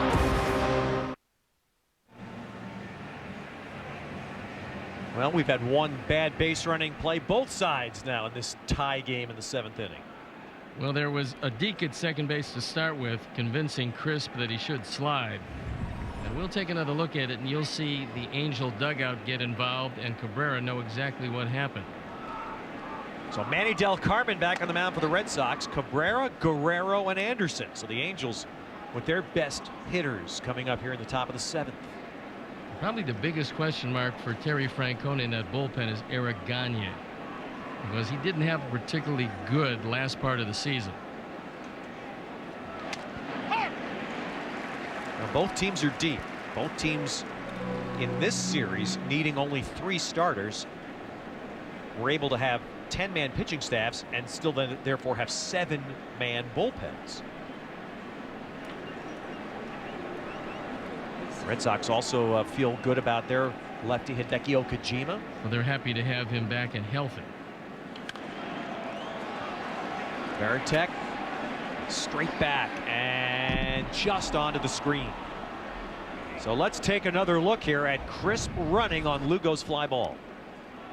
And you take a look, he can't pick up the baseball, but he does touch the bag, and you see Ted Barrett looking right at him. And they knew that he hit the bag going there, and all of a sudden everybody in the dugout for the Angels say tag second base. The key is he hit the bag and went past the base. Yes. He's ruled to have turned. Did not retouch it on the way back. And very alert. And I think that's great umpiring. I'm glad we had that shot. Ted Barrett staring right there. No question that he was on top of that. Cabrera sends this to left center, and Crisp gets there.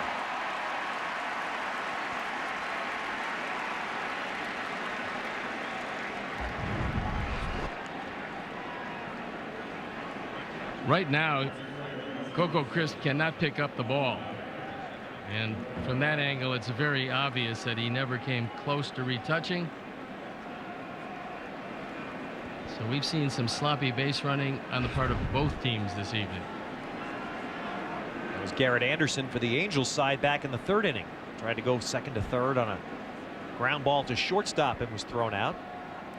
Here's Vladdy Guerrero, 0 for 3 tonight. He's 2 for 7 in the series, 2 singles. And the Angels really would get a huge lift if they can get Vladimir Guerrero in the postseason to be the Vladimir Guerrero of the regular season. Well, he's the home run hitter, and that's what he's thinking about right here.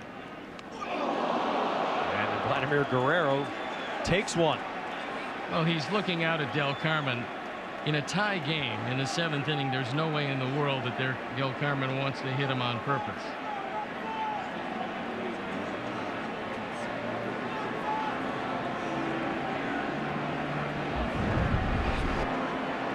He represents the go-ahead run, and that ball got him up high on the left shoulder. So you see Varitek moving inside. It's not like he was sitting outside and Del Carmen went after him. Shot a little nasty eye out at him.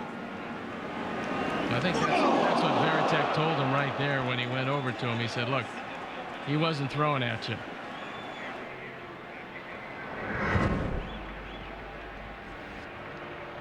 Back in April, Josh Beckett drilled Guerrero.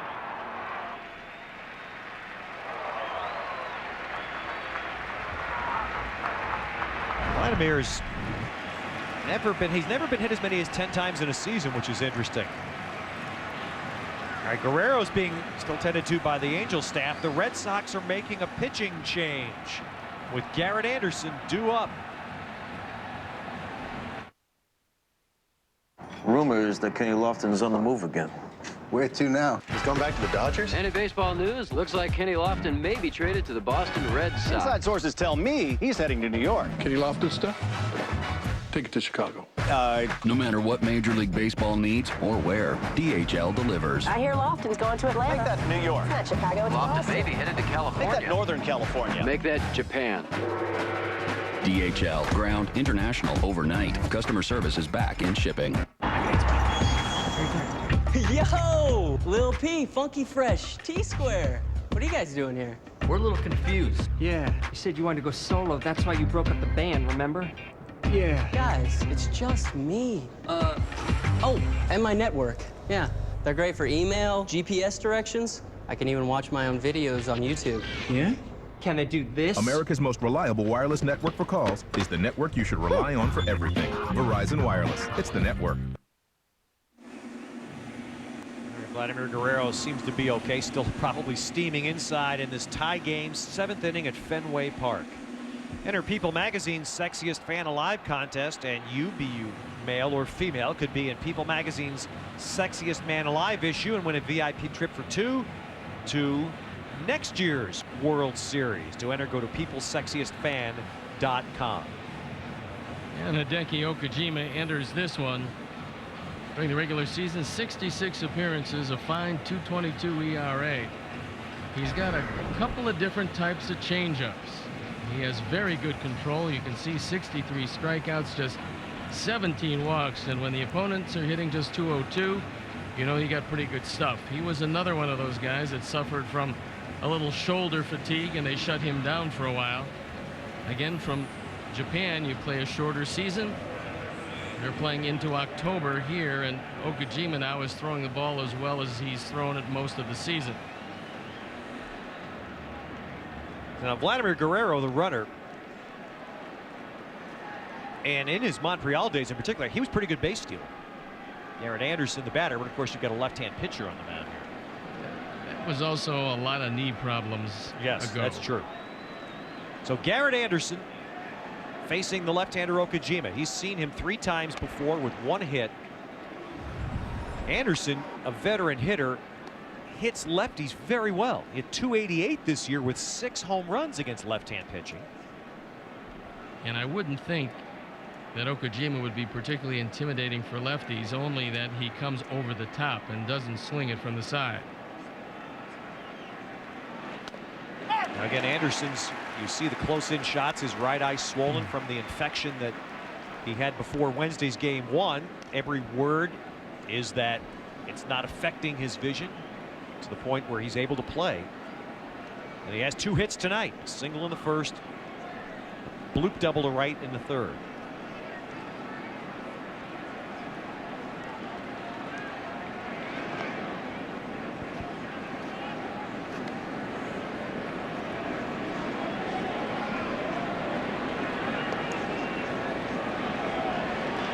Guerrero this year, 2 steals.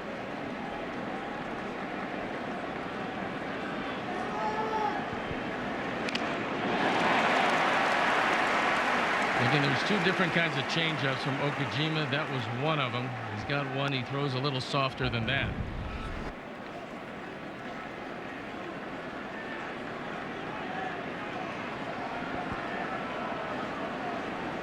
And that's a recipe to get a line drive hit right back at you and take the B right off the top of your head. He looks down at the ground, and when the ball's released, he's not looking at home plate.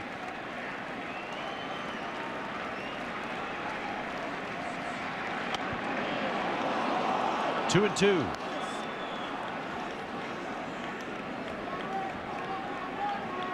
The Angels scored all 3 of their runs in the 2nd inning. I can't remember Stoney seeing a pitcher that extreme. Can you? Well, not one that still has a head.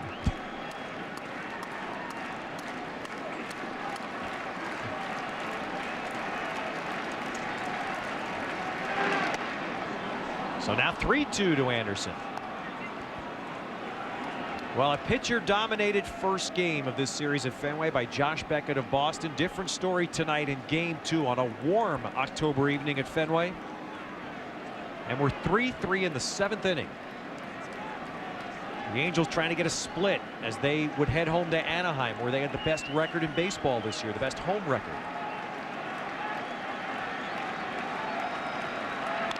Anderson stays alive. Well, that's what you're really trying to do when you open at the opponent's park, and that is split. So although you'd like to take 2, nobody in the world was going to beat Josh Beckett the other night because he was just unhittable. That being said, you can't come out of here down 0-2, go home and expect, because you're going to face Beckett again on regular rest, that things are going to work out very well for you. So this is a critical game as Mike Timlin warms up in the bullpen. Anderson to center field. 2 down.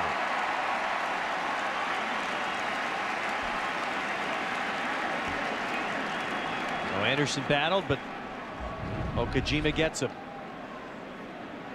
It looked like a fastball that was on the inner half, and Anderson just missed it. I think he realized he got a hittable pitch and didn't get the good part of the bat on it.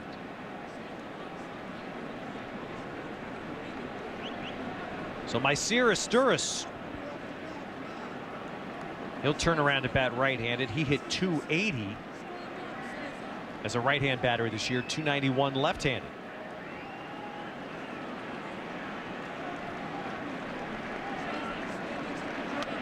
Well, Asturis doesn't have a whole lot of power, but what power he does have comes from the left side, not the right.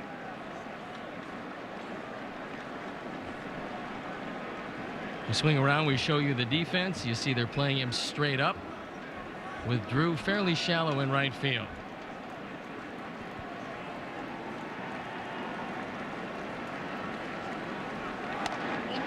You can look at the fingers of Jason Varitek. What he's done is tape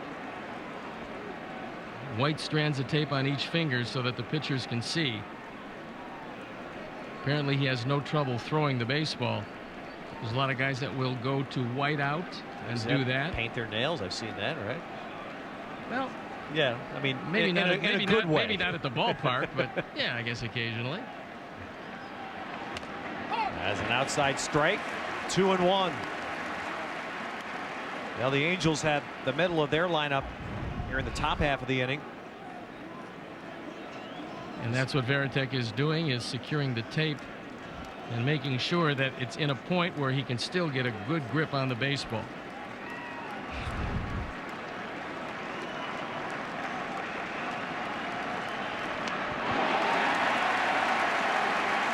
Alice Okajima with that has a great changeup that acts like a screwball. Well, he has two of them, and this is one that just dies out of the strike zone. A tremendous pitch because of the arm speed and the velocity taken off the ball.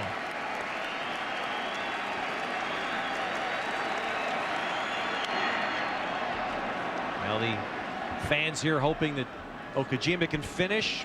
The Red Sox in the bottom half of the inning are going to turn their lineup over. That means Big Papi will hit, and if one man gets on, Ramirez will hit.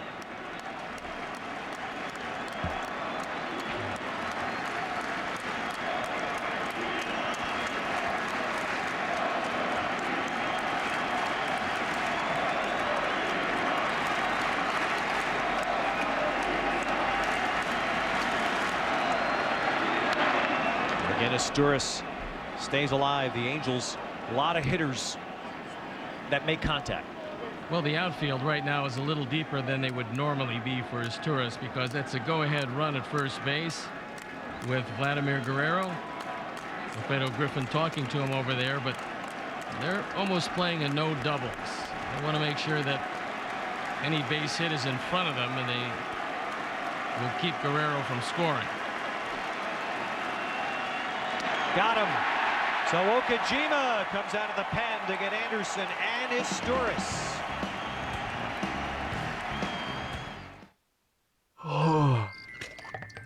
Do you rinse at night? If it's Listerine, you're protecting your mouth all night long.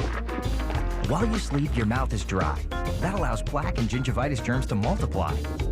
A quick rinse with Listerine puts those germs to bed, giving you 12 hours of protection. So rinse under the stars. Rinse by the moonlight. Say goodnight to germs. Listerine.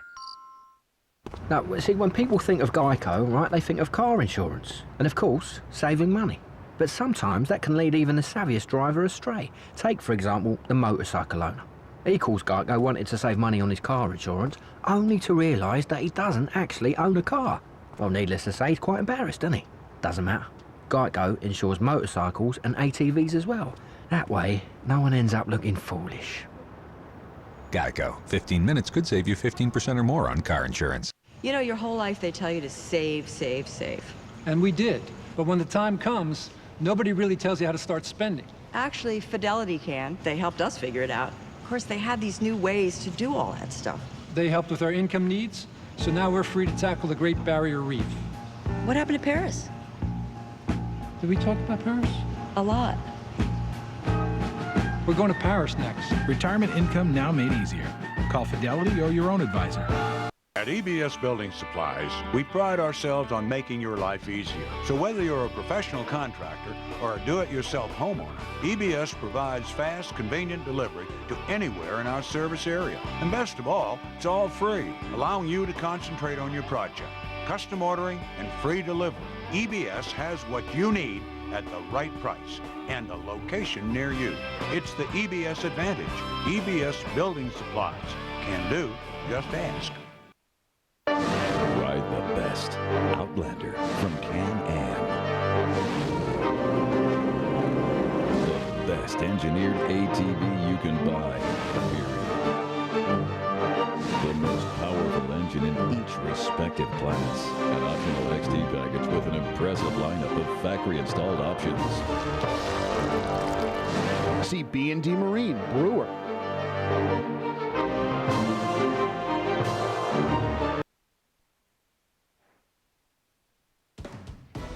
This copyrighted telecast is presented by authority of the Office of the Commissioner of Baseball and may not be reproduced or retransmitted in any form, and the accounts and descriptions of this game may not be disseminated without express written consent.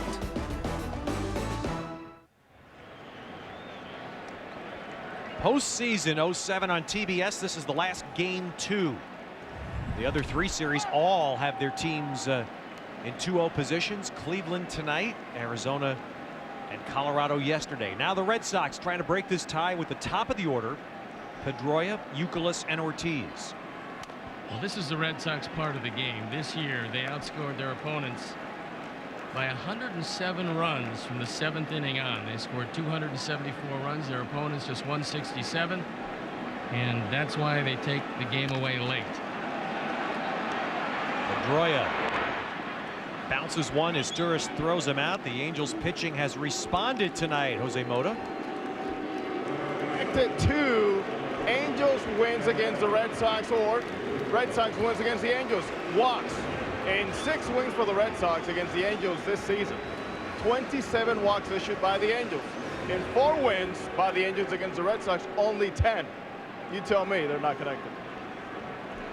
Well, tonight there are 6 walks issued by Angels pitching, 1 intentional. And 1 walk, 1 batter that's walked has scored. Butcher's going and making a call to the bullpen. Wants to make sure that somebody is up. We don't see any action out there to this point. You've got Ortiz in the on-deck circle. They're secure that their righties usually are pretty good.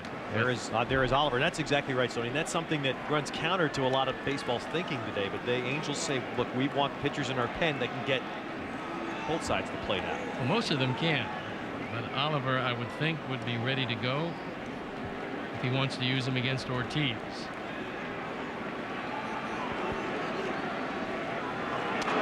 1-2 to Euclid. The other team, San Diego, has done very well the last couple of years, and San Diego's had that same bullpen philosophy. Well, they looked at him this year at the end with Heath Bell and Trevor Hoffman. They were pretty good. I think that one just missed getting it.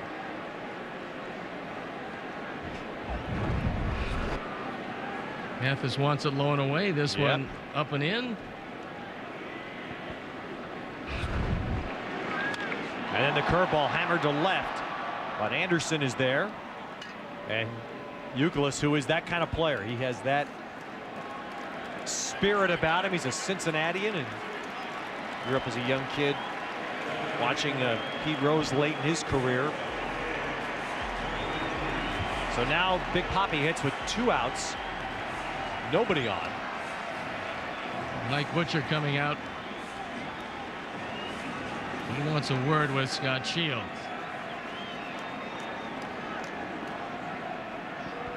Game 1 on Wednesday night. David Ortiz saw a breaking ball just come up spinning, and he took it way out of the ballpark. John Lackey was eventually settled down, but he did when it was too late because of the fine performance by his mound opponent, Josh Beckett. 9 postseason home runs for Ortiz, and of course that's a number that is more relevant in contemporary game. It's difficult to compare to past eras. Far more postseason games than ever. I would think if you miss with Ortiz in this situation, you don't want to miss on the inner portion of the plate. And that's maybe what Butcher told Shields when he went out there. Okay, that's an interesting little line there. He's hit a couple of homers, but he's also struck out 7 times in 13 at-bats. Well, now he's in command of the at-bat at 2-0.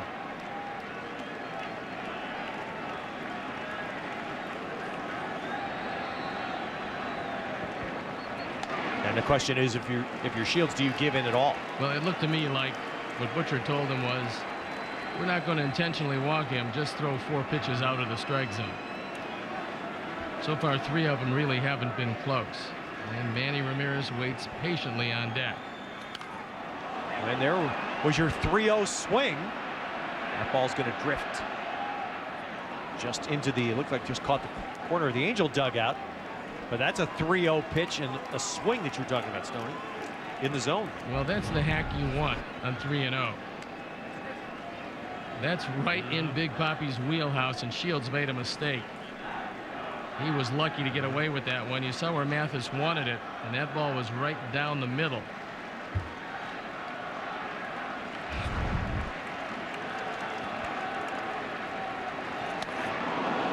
Boy, 94, you got that up just enough, and it's 3-2.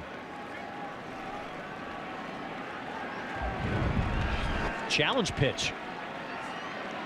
It's a challenge, but it's out away from Ortiz, unlike the last pitch.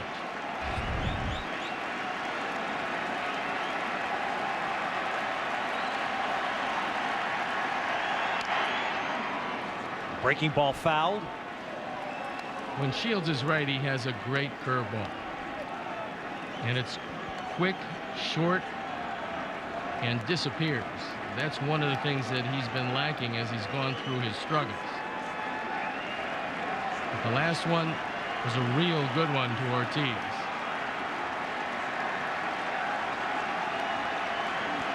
Shields looking for the finish. Nope, lost him. So the third consecutive walk for David Ortiz. In those first two at-bats following an Ortiz walk, Ramirez struck out and drew a walk. Those were in the third and fifth innings against the starter Kelvin Escobar.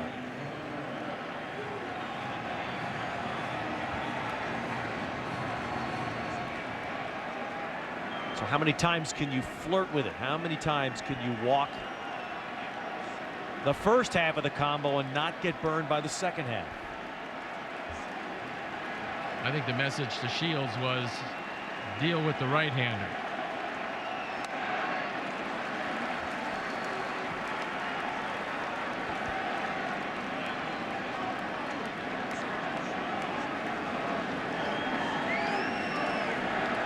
And what makes this lineup for the Red Sox, at least the middle, so effective right now is that if you choose not to really mess with Manny, you still get Lowell behind him. Here he's fallen behind 2-0, so that's, we're having successive threats really stresses a pitcher. Well, he's not going to bring in Oliver, I don't believe, to face Ramirez. To face Lowell, rather, because Lowell is hitting .500 against Darren Oliver with 2 home runs and 6 at-bats. So it's amazing how Shields will go a hitter or two here and look outstanding, and then another hitter or two, and suddenly that command is gone. Well, again, with Mathis out there talking to him, you don't need time for the bullpen to get loose because they already are. What he's saying is that just like Ortiz, Ramirez probably has the green light on 3-0, so just don't lay it on the inner half. And there you look at the Lowell numbers against Oliver. So Spire warming up right to his side, and that's probably the man they would go to.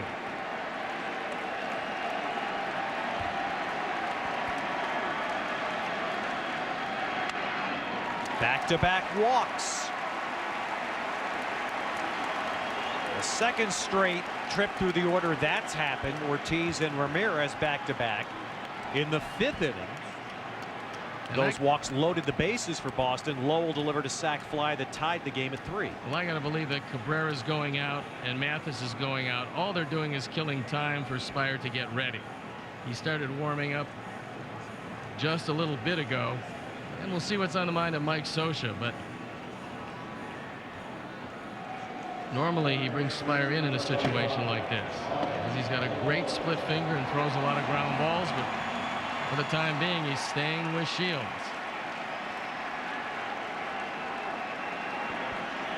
Lowell has walked, grounded out, and then the sac fly in the 5th.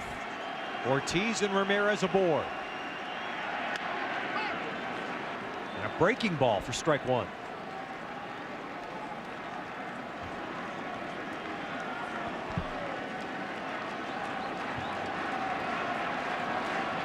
Eight walks tonight issued by the Angels staff.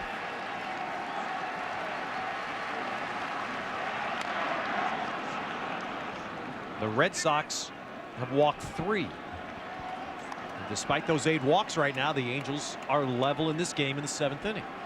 To give you an idea about fan interest here, 37,706, a Fenway record for a postseason game packed in here tonight. The operative word in that sentence, packed. Shields missing, 1 and 2. But this Red Sox lineup, and it's something we've seen so often in Octobers from the Yankees in recent years, and the way that the approach to hitting has changed, how much stress it puts on a staff. This is a relentless lineup with just no breathers top to bottom. 2 and 2. You can get ahead of a hitter, and how many times have we seen tonight a Red Sox hitter be at 0-2, yet it's postseason, everything is magnified, and the counts get extended, the pitch count goes up even from an 0-2. And Lowe's one of those guys that doesn't strike out very much. And here's another one of those at-bats from 0-2 to 3-2. This year Lowell hit close to 600 times, drove in 121s, and only struck out 71 times. So the fans on their feet trying to will Mike Lowell to come through and drive home the go-ahead run. And the runners, Big Poppy, one of them, will, so to speak, be in motion. And Lowell, center field. Figgins there. So Scott Shields created some nervous moments for the Angels, but he gets through the inning, and we go to the 8th, still tied. Ball's an important part of the fabric of Americana, and this fabric keeps us warm and toasty, like a flannel, a fleece, or burlap. Frank TV premieres November 20th, only on TBS. So you got those test results back here? Man, that looks refreshing. Guys, how about a cold Bud Light? Definitely. As soon as we finish this. Okay, guys, in 3. Good evening. Corporate merger taxes stock market. City Council, Pacific Ocean. Stacy? Sunny. Thanks, Stacy. 5-4, 81-60, 17-0. That's it for sports. Refreshingly smooth Bud Light. Always worth it. Hey, our ratings are in. We're up to 9th place. Yeah! Rumor is that Kenny Lofton's on the move again. Where to now? He's going back to the Dodgers? And in baseball news, looks like Kenny Lofton may be traded to the Boston Red Sox. Inside sources tell me he's heading to New York. Kenny Lofton stuff? Take it to Chicago. No matter what Major League Baseball needs or where, DHL delivers. I hear Lofton's going to Atlanta. Make that New York. It's not Chicago, it's Lofton Boston. may be headed to California. Make that Northern California. Make that Japan. DHL, ground, international, overnight. Customer service is back in shipping.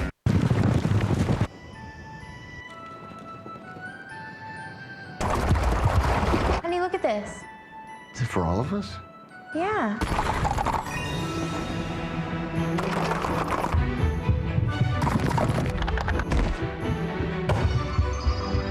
$1,600 for a week.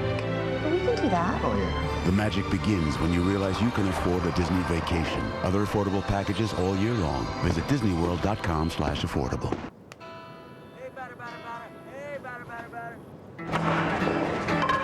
First base, $58. Second base, 630 pesos. Third base, 300,000 yen. Home, priceless. There are some things money can't buy. For everything else, there's MasterCard. Fan of the game, wherever there's a game.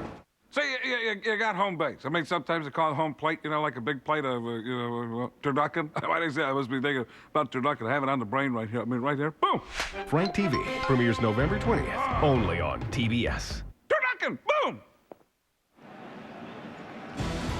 The American League Division Series on TBS is presented by Budweiser, the official beer of baseball. And this beautiful night in Boston, an amazing night as we approach midnight here, where the temperature's been in the 70s.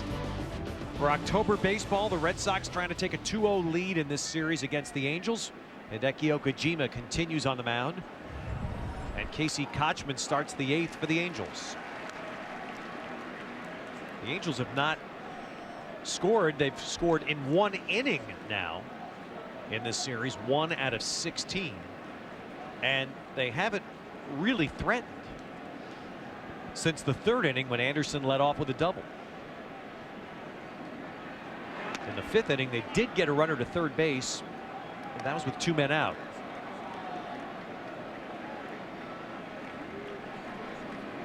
Okajima, the 4th Red Sox pitcher. All the damage coming against Matsuzaka.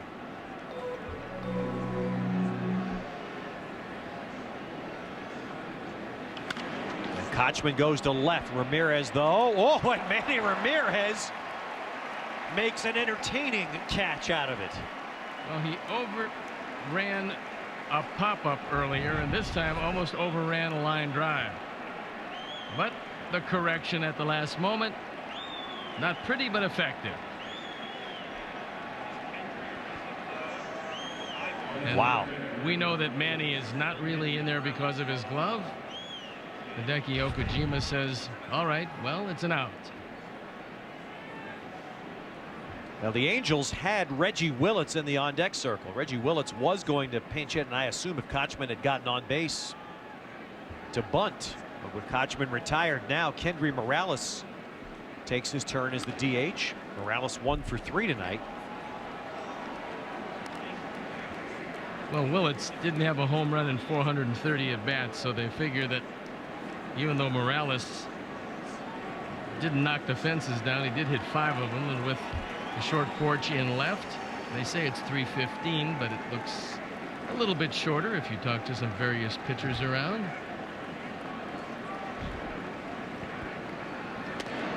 And it's outside 1-1. So for the Red Sox, Mike Timlin on the left, Jonathan Papelbon on the right.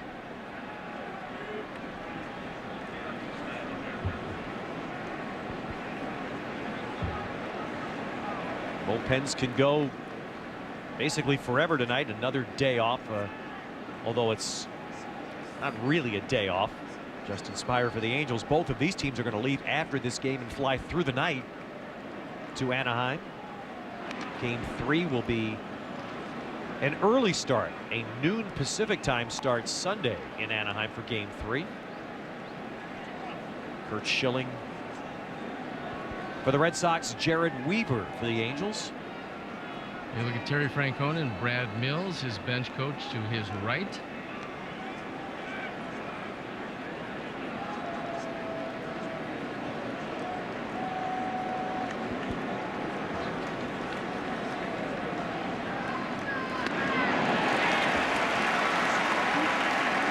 Two and two now to Morales.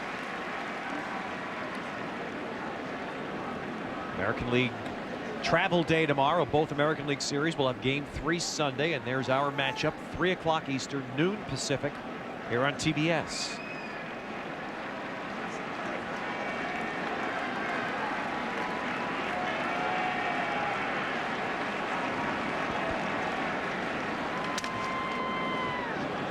Sounded like a cracked bat to me as that ball got inside. Morales, who just saw a great changeup, got busted inside by a fastball.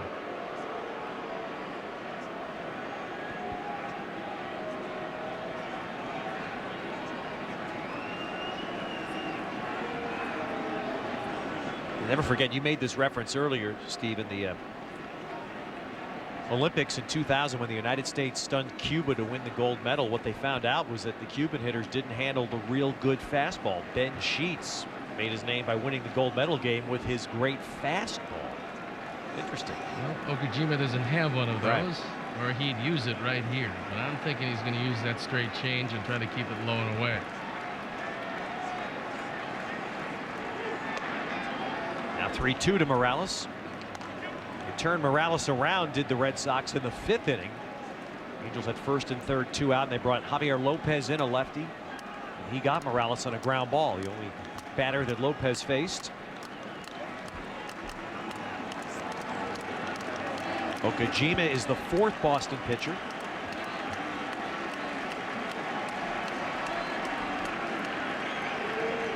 And he gets him. This part of the country, they started referring to this as the okie dokie. Well, he tried it on the pitch before, and Morales laid off, but that time 2 in a row, Nothing Morales could do. Great straight change. And Morales is down on strikes. And here comes Terry Francona. He's going to go to the pen. He has seen enough. A nice job by Okajima. So how about this? 2 outs, 8th inning tie game. Okajima out. Papelbon coming in.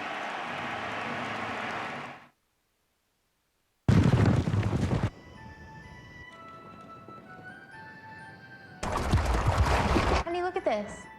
Is it for all of us? Yeah.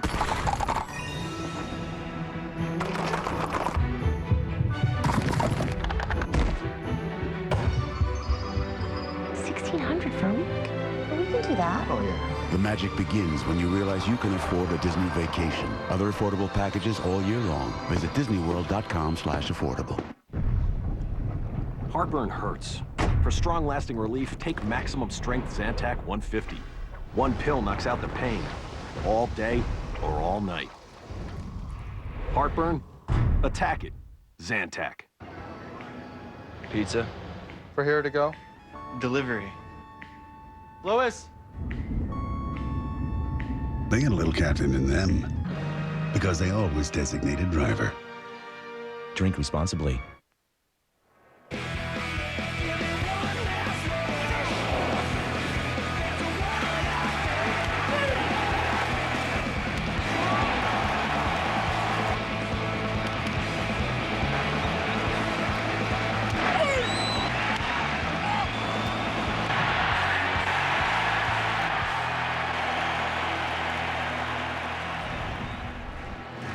Here's our Claritin game summary, and as you see the scoring, most of it happened early.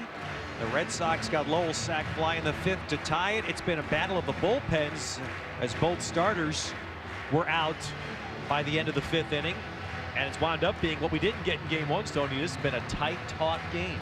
Well, now we're deep in the bullpen, and it's Jonathan Papelbon, who had a remarkable season this year. Spring training, they wanted him to start. And they tried to do just that. And eventually he said, I think the bullpen is where I'd like to be. I think it's my future. His ERA at 185 this year. In 59 appearances, he had 37 saves. But some remarkable numbers. 30 hits in 58 in the 3rd innings. And it's somewhat unbelievable with 84 strikeouts, just 15 walks. The control he has with a fastball that tops out around 97, 98, and a great split finger put away. Well, at Fenway Park, as we just move past midnight into Saturday morning, the time of night, the time of a game where they turn it to their trusted closer, Jonathan Papelbon. Ted Robinson, Steve Stone, Jose Mota, game 2 of the American League Division Series. And the Red Sox going with their man right here. 2 outs in the 8th inning to face Howie Kendrick. Number of runs scored by the Angels against Jonathan Papelbon in his career, 0. If you're the Angels, you say they're due. And if you're the Red Sox, it looks like a good matchup.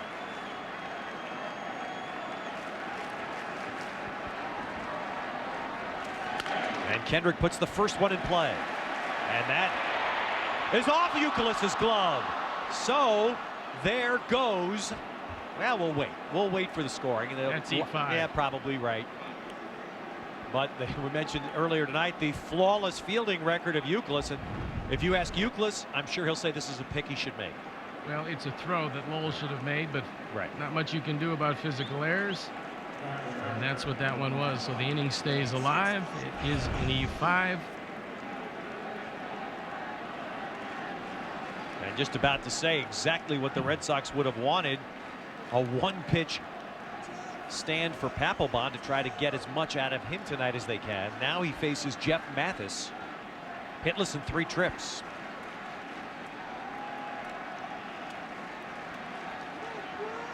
Papelbon in his career, 15 1/3 innings against the Angels, no runs allowed, 7 hits.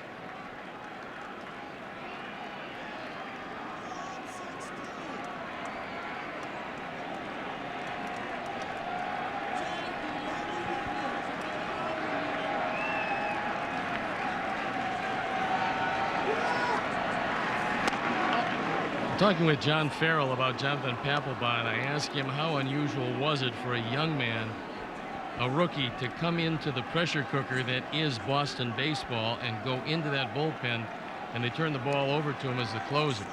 He said normally with a normal guy you would worry about it, but Jonathan Papelbon is far from the normal guy. Nothing phases this guy. There goes Kendrick. Boy, he's still standing up. And Papelbon, who now says he's a closer. The Red Sox say he's a closer. He has one closer trait. Doesn't pay much attention to the runner. No, there's no chance at all for Varitek, and to his credit, he didn't even make a throw. And now they're going to call back Mathis now that they have a runner in scoring position. Varitek will go out and meet with Papelbon over a set of signs they want to use with the man at second. And so, it's Juan Rivera coming on to pinch hit. So with a 1-1 count, Juan Rivera, veteran right-hand hitter with good power, and was a key loss to the Angels this year. He broke his leg playing winter ball last December and did not, that came after a year where he had 23 homers, drove in 85 runs last year for the Angels. He did not play at all this year until September. Well, he originally came through the New York Yankee organization, and they thought that he was going to be a superstar. But he's bounced around since then. Seems to have found a home with the Angels. So Rivera inherits the 1-1 count with 2 outs and Kendrick at second. Kendrick getting a healthy lead at second.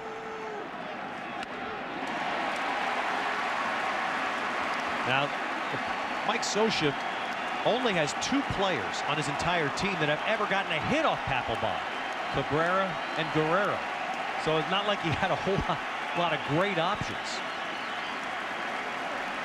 Well, if Rivera does get a hit, they're going to test everyone in the outfield, because you're not going to get too many shots at Jonathan Papelbon. You might as well put the pressure on the defense and make them throw you out at the plate.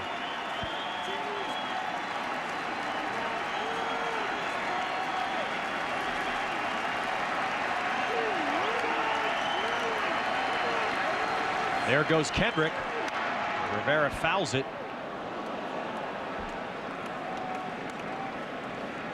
Well, there is absolutely no one paying attention to Kendrick on base. Most unusual in a tie game, only in that if he gets to third base, then a wild pitch can score him. And watch the break he gets. He could have gone in standing up. Rivera got a piece of it. Stoney, I think this from Mike Scioscia is take a shot. You're not going to get many. Take a shot to get this run and get yourself the lead.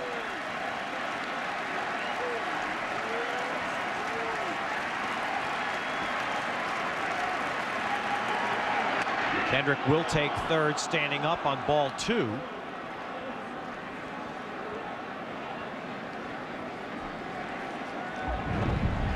Four stolen bases tonight for the Angels, and once again you could consider defensive indifference, except that Papelbon did look at him once or twice, so they do give a stolen base.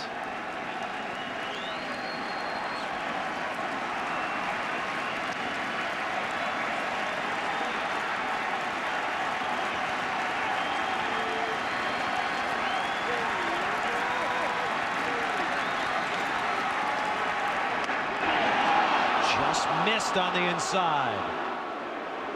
So a full count to Rivera. Well, at the very least, whether they score with Rivera up or not, they want to get to Figgins and the left-handed bat against Papelbon. There's Figgins waiting.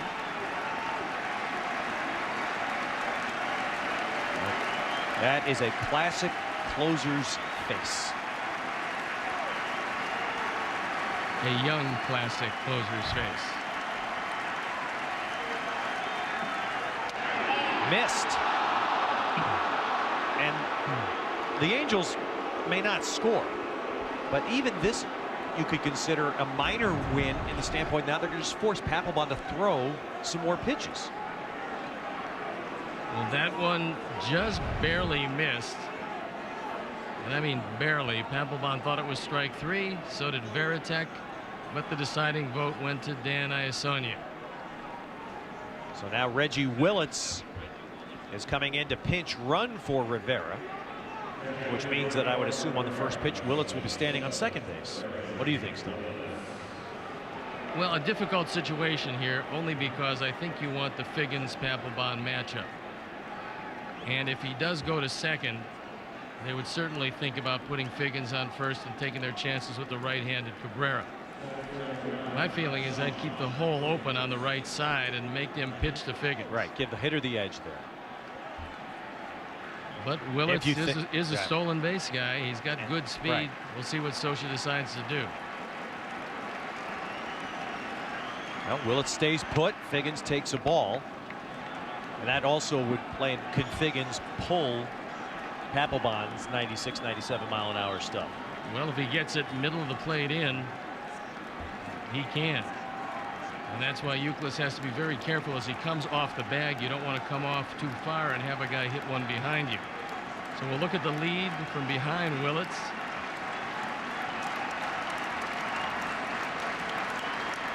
There it goes. Figgins goes 1-1. Willits takes the base, and of course with the runner at third, again, any ball down low highlights the importance of what Varitek does here. Well, they have supreme confidence that Jason Varitek is going to be able to block anything down. And that time he does a nice job of it. They pick the right pitch to run.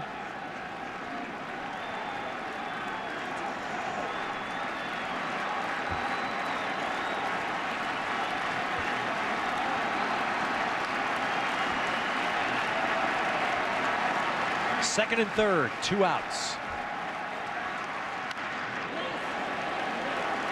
Well, that's frustrating for the Angels. For Figgins, he has not really had a swing yet.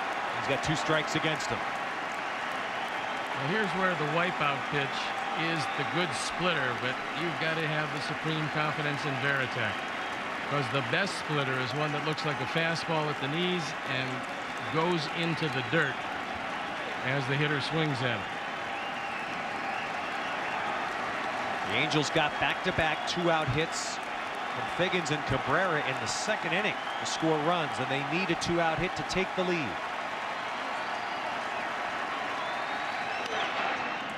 Figgins stays alive.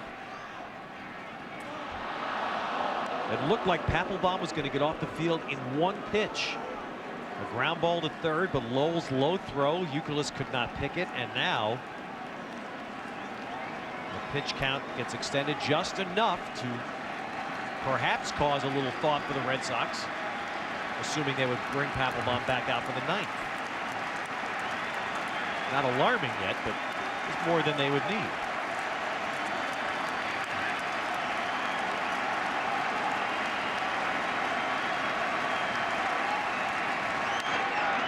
Of course, we saw tonight in the first game that Mariano Rivera, in a pretty much a crucial, not elimination game, but close to it for the Yankees, 2 innings.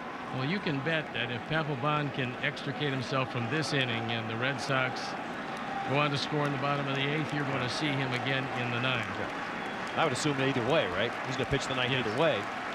Well, I would say probably unless they score 2 here.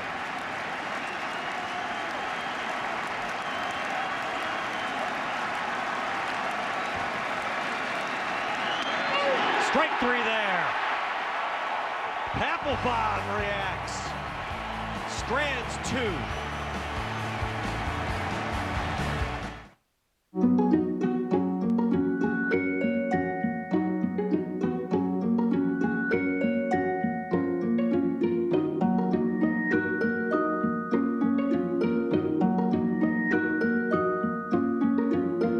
You've always loved the details,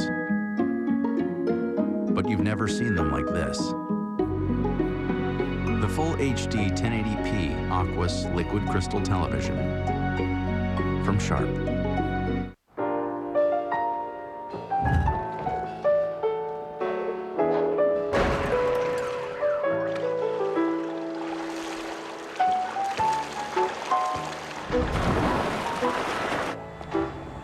That's the thing about risk.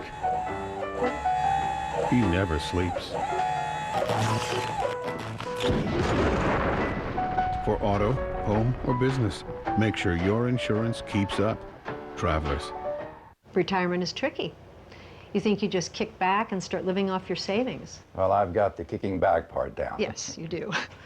And Fidelity has the money part down. They have these new ways to help give us the income we need, so we keep doing what we want to do. And as soon as we're done with this mess back here, we're on to the guest bedroom. We are? Mm-hmm. Well, there goes the whole kicking back part. Just for a while. Retirement income now made easier. Call Fidelity or your own advisor. Smart. Pacquiao lands another huge left. The will of two warriors. Big shots by Barrera.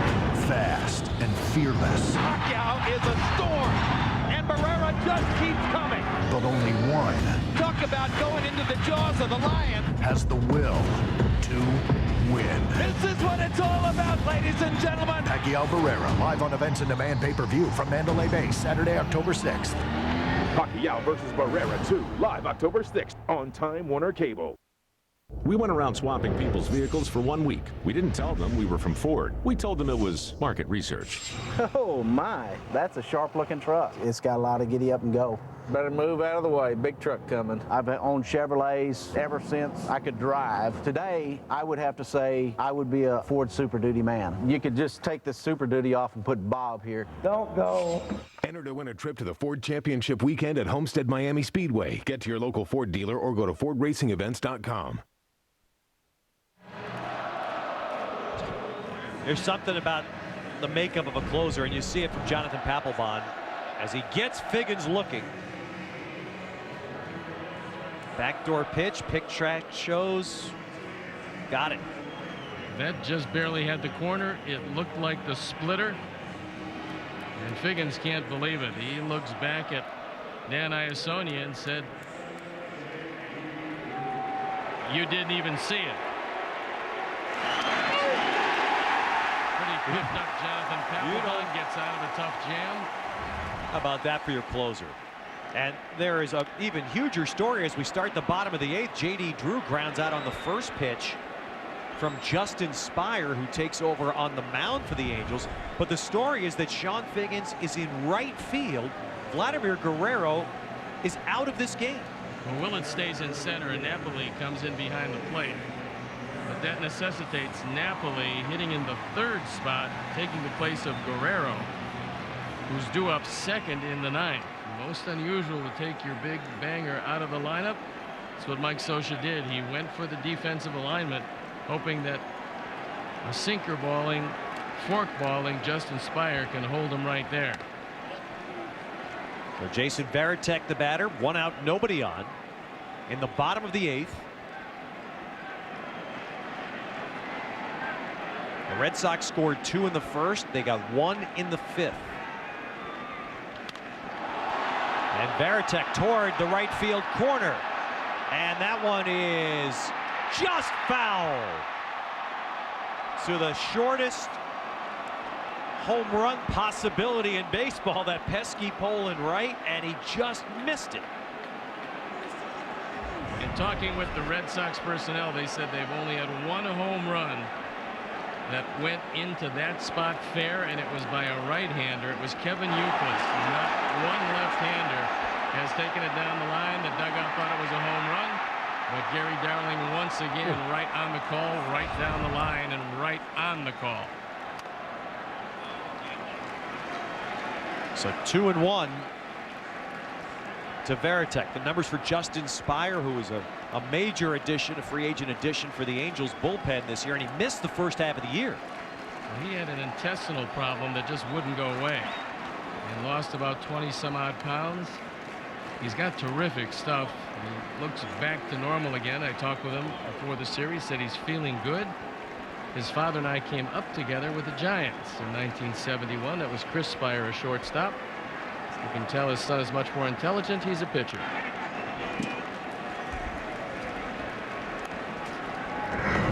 So Vladimir Guerrero leaving the game, and it is apparently related to this. He was hit by Manny Del Carmen on the back of the left shoulder, and we were told it's a contusion that has taken him out of the game. And of course, that raises a huge question about Game 3. This could be a pretty quick turnaround to Game 3, noon Pacific time on Sunday.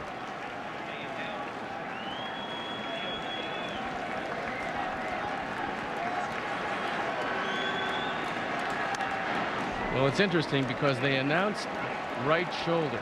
Okay. But the ball hit him in the left shoulder. So unless it was a traveling fastball. I was going to say. Well, you know what? It doesn't matter what they announced. You saw the picture, and that's. And he's also out of the game. Obviously, why he's out.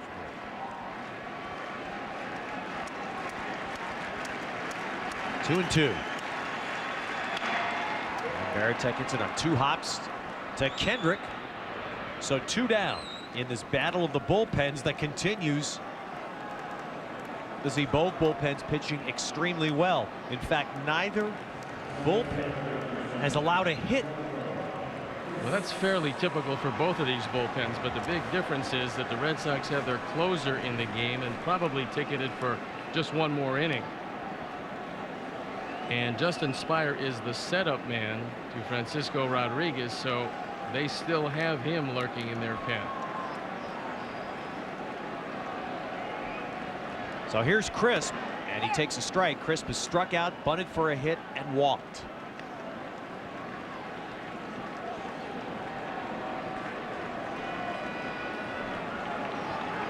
The Red Sox have their closer in. The Angels have their biggest hitting threat out.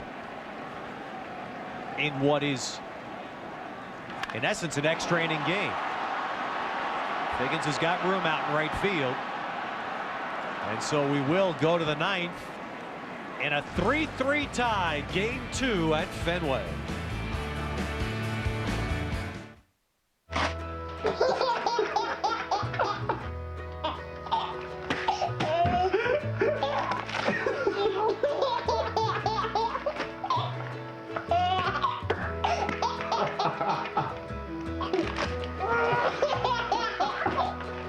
Laughter can add 8 years to your life. So live longer, retire stronger, never outlive your money. That is the cutest thing I've ever seen. Pizza? For here to go? Delivery. Delivery. Yeah, delivery. Louis! You never believe me.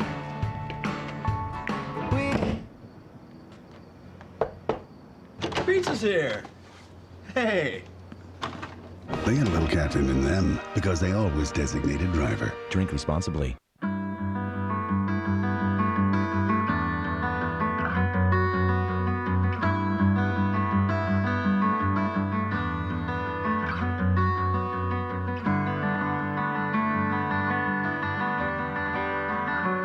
LL Bean gear. If it lives up to our tests, you can be sure it will live up to yours. Enjoy free shipping and great values on everything you need for fall. Call or visit llbean.com. Traffic ahead. Incredible. You found a golf course near the conference. Awesome Chinese. Now you find me a way around traffic. I love you. Turn around. Every now and then I get a little bit lonely and you're never coming around. Take Market Street exit. You're right. We'll just keep it professional, you know? Go everywhere, find everything. Fall hard for the new Wear 2 GPS at Avis. The National League Division Series. The lovable Cubs, the Cubbies. Cubs win! Curses have to end sometime. What a finish! The Arizona Diamondbacks. Upton, Young, Brandon Webb. Diamondbacks win! To think, this was a rebuilding year. Someone's making history. 99 years without a World Series title. Will it happen? There's only one postseason. There's only one Fall Classic. There's only one October. Coming up after the game, Inside MLB, presented by Captain Morgan. EJ's got what a collection. Hall of Famer Cal Ripken, 500 homers, Frank Thomas, and our special guest, Curtis Granderson, who I think hit 100 triples this year. Every time I saw him on the highlights, wherever I was, 100 triples, Curtis Granderson. All that coming up. A recap of this day in postseason baseball on TBS. So the ninth, Papelbon will face Cabrera, Napoli, and Anderson. Now I mentioned that the Angels never scored a run off Papelbon. They only have 2 players that have ever had a hit off. I mean, this is one, and Cabrera somehow's got 3. He's 3 for 7 off him. Well, Cabrera is the biggest out of the inning because he's the base stealing threat. And we've seen Papelbon have all kinds of problems with holding base runners. So this becomes a huge out. As far as Napoli's concerned, he started the game last night. He had some big power numbers in the minor leagues, hit 10 this year, but is capable of hitting one into the monster seats. But the key to the inning is not Garrett Anderson. It's Orlando Cabrera. And there's a look at the swollen right eye of what looks like Oscar De La Hoya.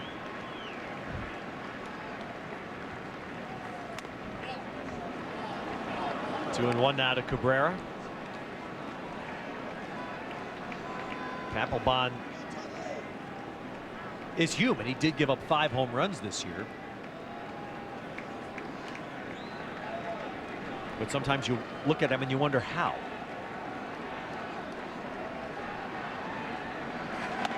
And what it really highlights when you see Jabba Chamberlain, the way he threw earlier tonight for the Yankees. And then Papelbon here, and you recognize these 2 great franchises have begun to fortify themselves with the next wave of good young talent. Now Cabrera really in a good hitter's count at 3-1. Oops. Cabrera brought back. 3-2. Sonia's been calling this pitch all night. It wasn't a strike, but he's been calling it.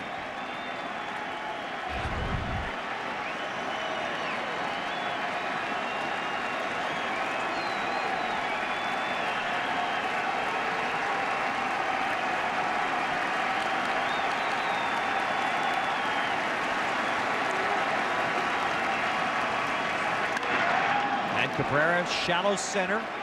Lugo out. Pedroia out. Lugo. So the first batter, the biggest batter of the inning, out for Papelbon. Now instead of Vladimir Guerrero, it'll be Mike Napoli. Again, Guerrero leaving. He was hit by a pitch in the 7th inning on the back of his left shoulder, very high up. A fastball from Manny Del Carmen. And Guerrero left the game after the 8th. You see the 10 home runs, but Mike Scioscia feels that Napoli is going to grow into his power. He's got plenty to reach the left field seats here.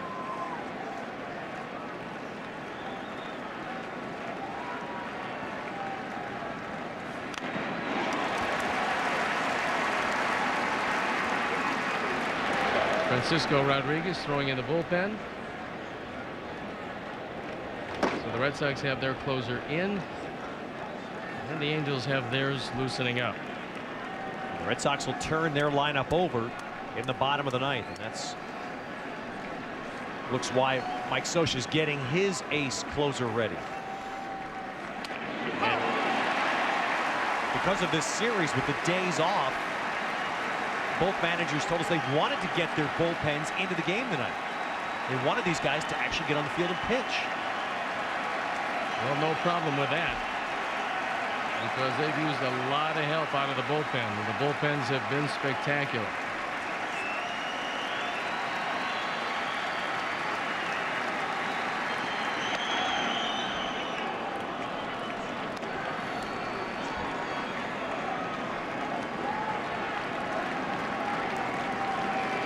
The last hit by the Angels was a single by Maicer Esteuris in the 5th inning off Dice K.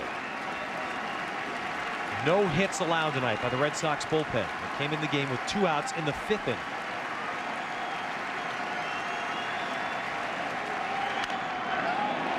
Another pop-up. And again, it's Lugo. 2 down. Well, that shows you the pinpoint control of Papelbon and the reason why he's got almost a 5-to-1 strikeout to walk ratio. He threw all 4 pitches to Napoli on the outer portion of the plate, figuring Look, if you're going to try to beat me, it's going to have to be to the opposite field. Take a look at the location. You see where Varitek wants it. The fastball out away, and nothing Napoli can do with it. So now, Steve, what would you expect him with Garrett Anderson, left-hand hitter?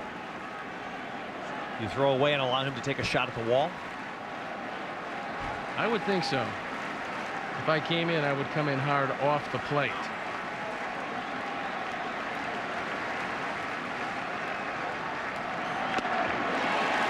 And you saw that split finger just disappear. So you've got a 96, 97 mile an hour fastball and a 91 mile an hour splitter.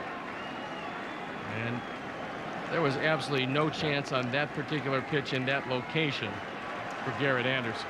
Nobody's got a real good chance against him. Lefties have had no chance. 104 this year. Lefties against Papelbon. And those first two swings have had no chance looks to them. Well, again, both splitters and both over 90 miles an hour. And now the fans once again up on their feet. Anderson had 2 hits tonight. He also had a line drive out to center his last time. I thought overall Anderson, especially when you consider his eye problems, has swung the bat real well this evening.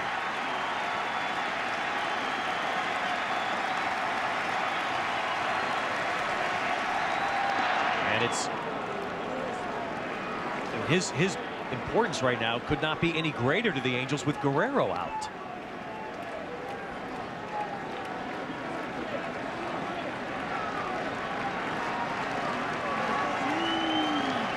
The Angels hit over 300 this year at home as a team.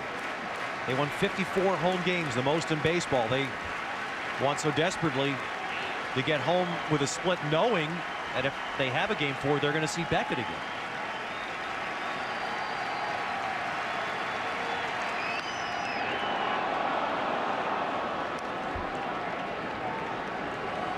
The dream would be for the Angels would be to have game 4 up 2-1.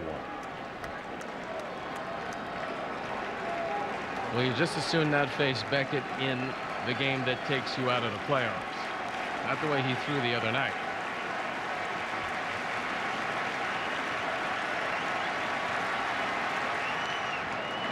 Anderson lays off, and now the count full. Well, he's thrown Anderson 5 straight splitters. There's his tourist in the on-deck circle. If Anderson can keep it alive. Outfield a little deeper than normal all the way around, hoping to cut off the alleys if Anderson does get a base hit.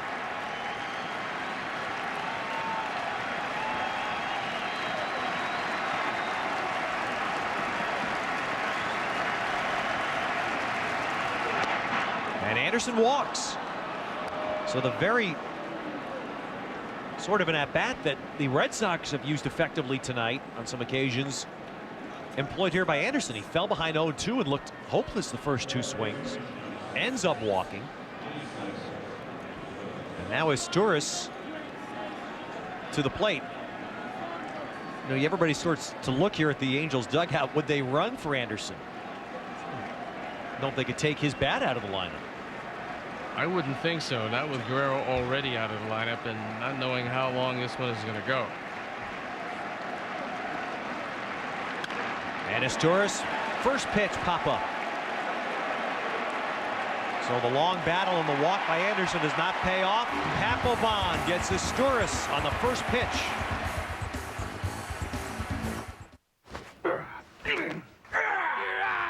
No, grand slam home run. 5 runs for me, huh? I win. Frank TV premieres November 20th, only on TBS. I love baseball. It's a fun game. Zach, are you looking at Susan's blog? She was featured in 4 of the leading business magazines. And she is so humble. You would never know that to talk to her. She doesn't sound very humble to me. If she's crowing about her accomplishments on the worldwide net web, it's like she's embarrassing herself, she's embarrassing the company. And hello, Susan. Good morning.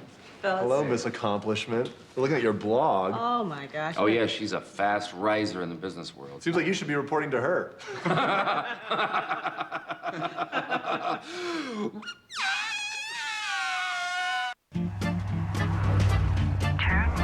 Baxters use their Verizon Wireless Navigator every weekend. And so do their kids. Free to get GPS turn-by-turn directions without limits, they easily find all kinds of places. No one's ever lost, and no one ever finds out. What's going on? Because with a Verizon Wireless Premium plan, unlimited navigation, messaging, access to videos, and more are all included. Sign your family up today, and when you buy this Crazer, you can get 3 razors free. Verizon Wireless, it's the network. Oh, I totally agree. I mean, you know, how much do you have to invest these days to earn some respect? I mean, my broker takes forever to return my calls, and when he does, he's got like 2 seconds to talk. I mean, I realize the guy's got bigger fish to fry, but does he have to make it so obvious? Thank you.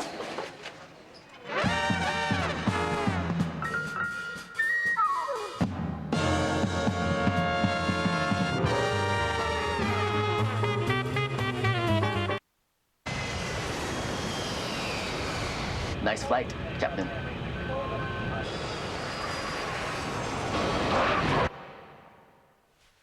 When this 250-ton aircraft touches down at 155 miles per hour, I know what I can rely on. These tires. For a smooth and safe landing. Bridgestone tires in aviation. Bridgestone. Here's a slogan for you, baseball. Baseball fever. Get sick with it. Huh? Might have some of that baseball fever right now. Whoa! Frank TV premieres November 20th, only on TBS. It's almost a surreal week in Boston. This fall baseball being played in summer weather in the 70s, even past midnight at Fenway Park. We go to the bottom of the ninth in a 3-3 game. A game that started with both teams threatening the other's starting pitcher, and a game that has evolved into both teams dominating with their bullpens. Neither team has a hit off the other team's bullpens. The Red Sox pen came in the 5th inning, the Angels in the 6th inning. Well, the Red Sox need at least 1 base runner to make sure that Ortiz comes to bat here in the 9th inning, as Lugo leads it off, and then they'll move to the top. Justin Spire starting his 2nd inning. And Lugo, first pitch, base hit.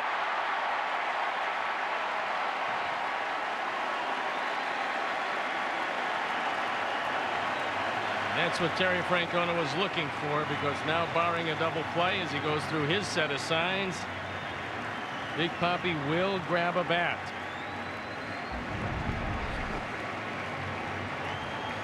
Lugo got this one out away, drove it into left field.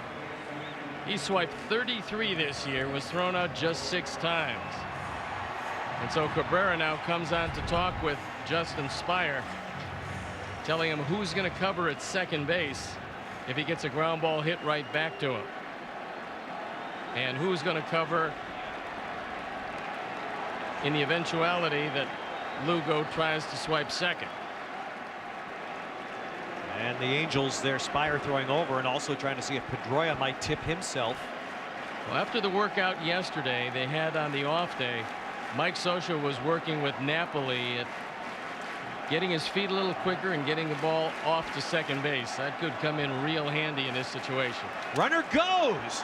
A ground ball to short, so no bunt, but instead the hit and run employed by Terry Francona, and Pedroia does the job. And that's all he's, a little head nod there by the manager. The rookie did his job. It is the hit and run, and Pedroia makes contact. The head of the bat goes flying. He's left with the handle, but he's also left with Lugo in scoring position, and that's going to be it for Justin Spire. So the winning run at second, 1 out, and it's K-Rod time. Well, we've seen a new phenom closer in Jonathan Papelbon, who's emerged, and 5 Octobers ago it was Francisco Rodriguez who emerged as he led the Angels to a World Series title. They also led him at the tail end of the bullpen with 40 saves this year, the ERA at 2.81. He has what some people term as a slider, but to me it's a curveball, and it's one of the best. 90 strikeouts, 34 walks, but the only thing that you have to think about if you're Julio Lugo is the 7 wild pitches that Rodriguez has made this year. Get a good secondary lead, anything in the dirt, You got to wind up at third base with less than 2 outs. And Wednesday night, Kevin Youkilis started it off, taking it up into the monster seats, giving the Red Sox a 1-0 lead. Well, Youkilis will bat with the winning run at second base. It is Julio Lugo and 1 man out. And with as many pitches as Rodriguez throws in the dirt, I would think that they would be trying to keep Lugo very close at second base. That is Kendrick sneaking in, the second baseman, trying.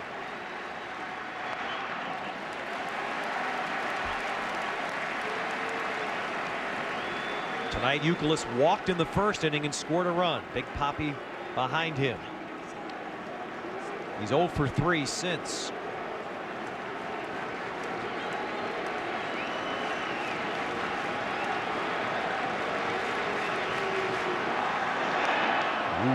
Kendrick sneaking in, and that a little closer. That was a good solid throw to second base. That throw is right on the money, and Lugo just barely got back. Now the game plan is pretty simple. If you get by Youkilis, you put Ortiz on first base and take your chances with Ramirez.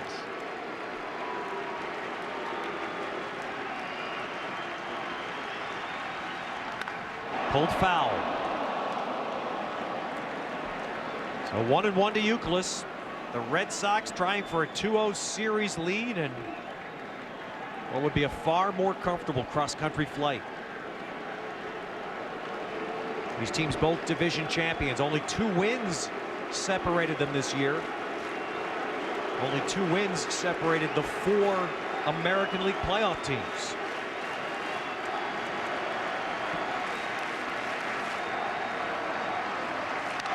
One and 2.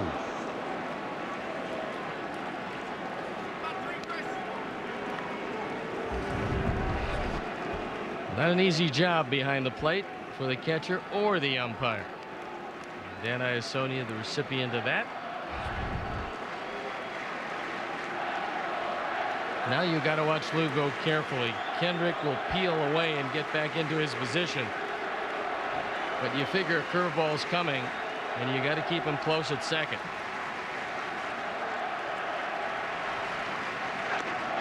And K-Rod gets him. Francisco Rodriguez executes the first part of the plan. Well, the second part is to put Ortiz at first base. This is a no-brainer, and take your chances with Manny Ramirez. Get Manny, right. Well, this is what the Angels and their fans remember 3 years ago after the Red Sox took the first 2 games in Anaheim. Big Papi with the series-ending home run in Game 3. That was a night that Vladimir Guerrero hit a grand slam that allowed the Angels to take that game to extra innings. Now, there'll be no at-bat for Ortiz. It'll be Manny Ramirez that will get the chance.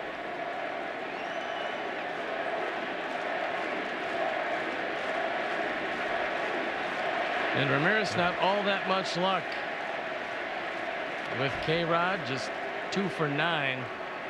Lugo bluffing going to third base, but really no place for him to go. Well, Mike Scioscia started this inning with Justin Spire. Obviously, the hope was that he could squeeze as much out of Spire as he could. But the leadoff hit brings Rodriguez in here to face the big hitter. So both teams have got their ace closer in the game, Papelbon. An inning and a third for the Red Sox. And now the Red Sox cleanup hitter, Manny Ramirez, trying to end it.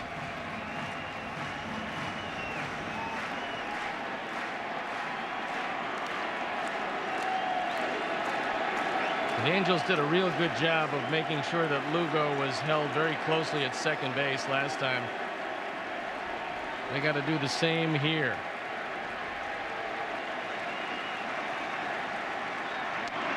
This has been a story tonight. David Ortiz has walked the last 4 times he's batted, twice intentionally.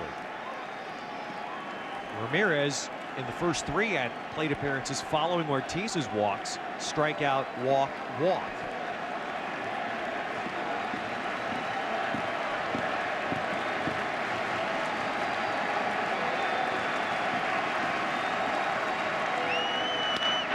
left field, and the Red Sox are winners.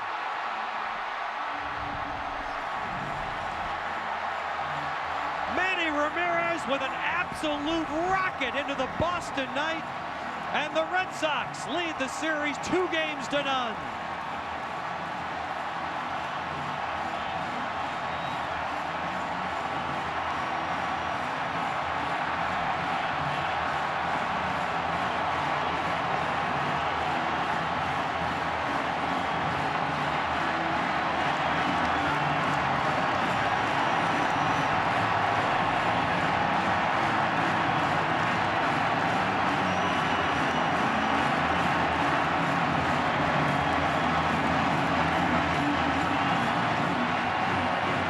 The at-bat the Red Sox had looked for all night to make them pay for walking Big Papi, and on the 4th time, Ramirez delivers.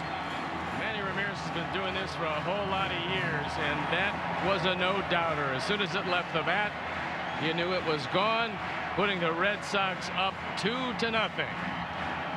Our Chevrolet player of the game for the walk-off, Manny Ramirez. Chevy will donate $1,000 to Major League Baseball's youth baseball charities, Chevy, an American Revolution.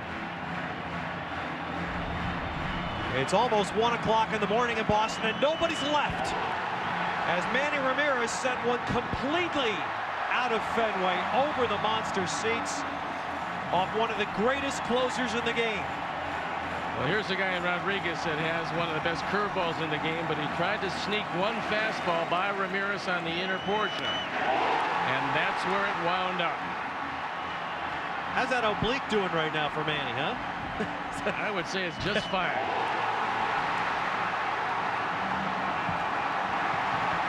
And the Red Sox win it 6-3. And they take a 2-0 lead to Anaheim. And the Red Sox tonight won it after a shaky start from Daisuke, but their bullpen, the best bullpen statistically in the American League all year, did the job tonight. And then Manny Ramirez delivers the winning blow, and he's with Jose Mota. Thanks a lot, guys. Manny, I mean, you tell me, you got through these moments before. What makes this one even more special for you? Well, first, I want to thank God, for the talent that he gave me. And I remember today when I came to the clubhouse, Veritek told me, hey, you never leave Boston without a home run. And I told him, you know it.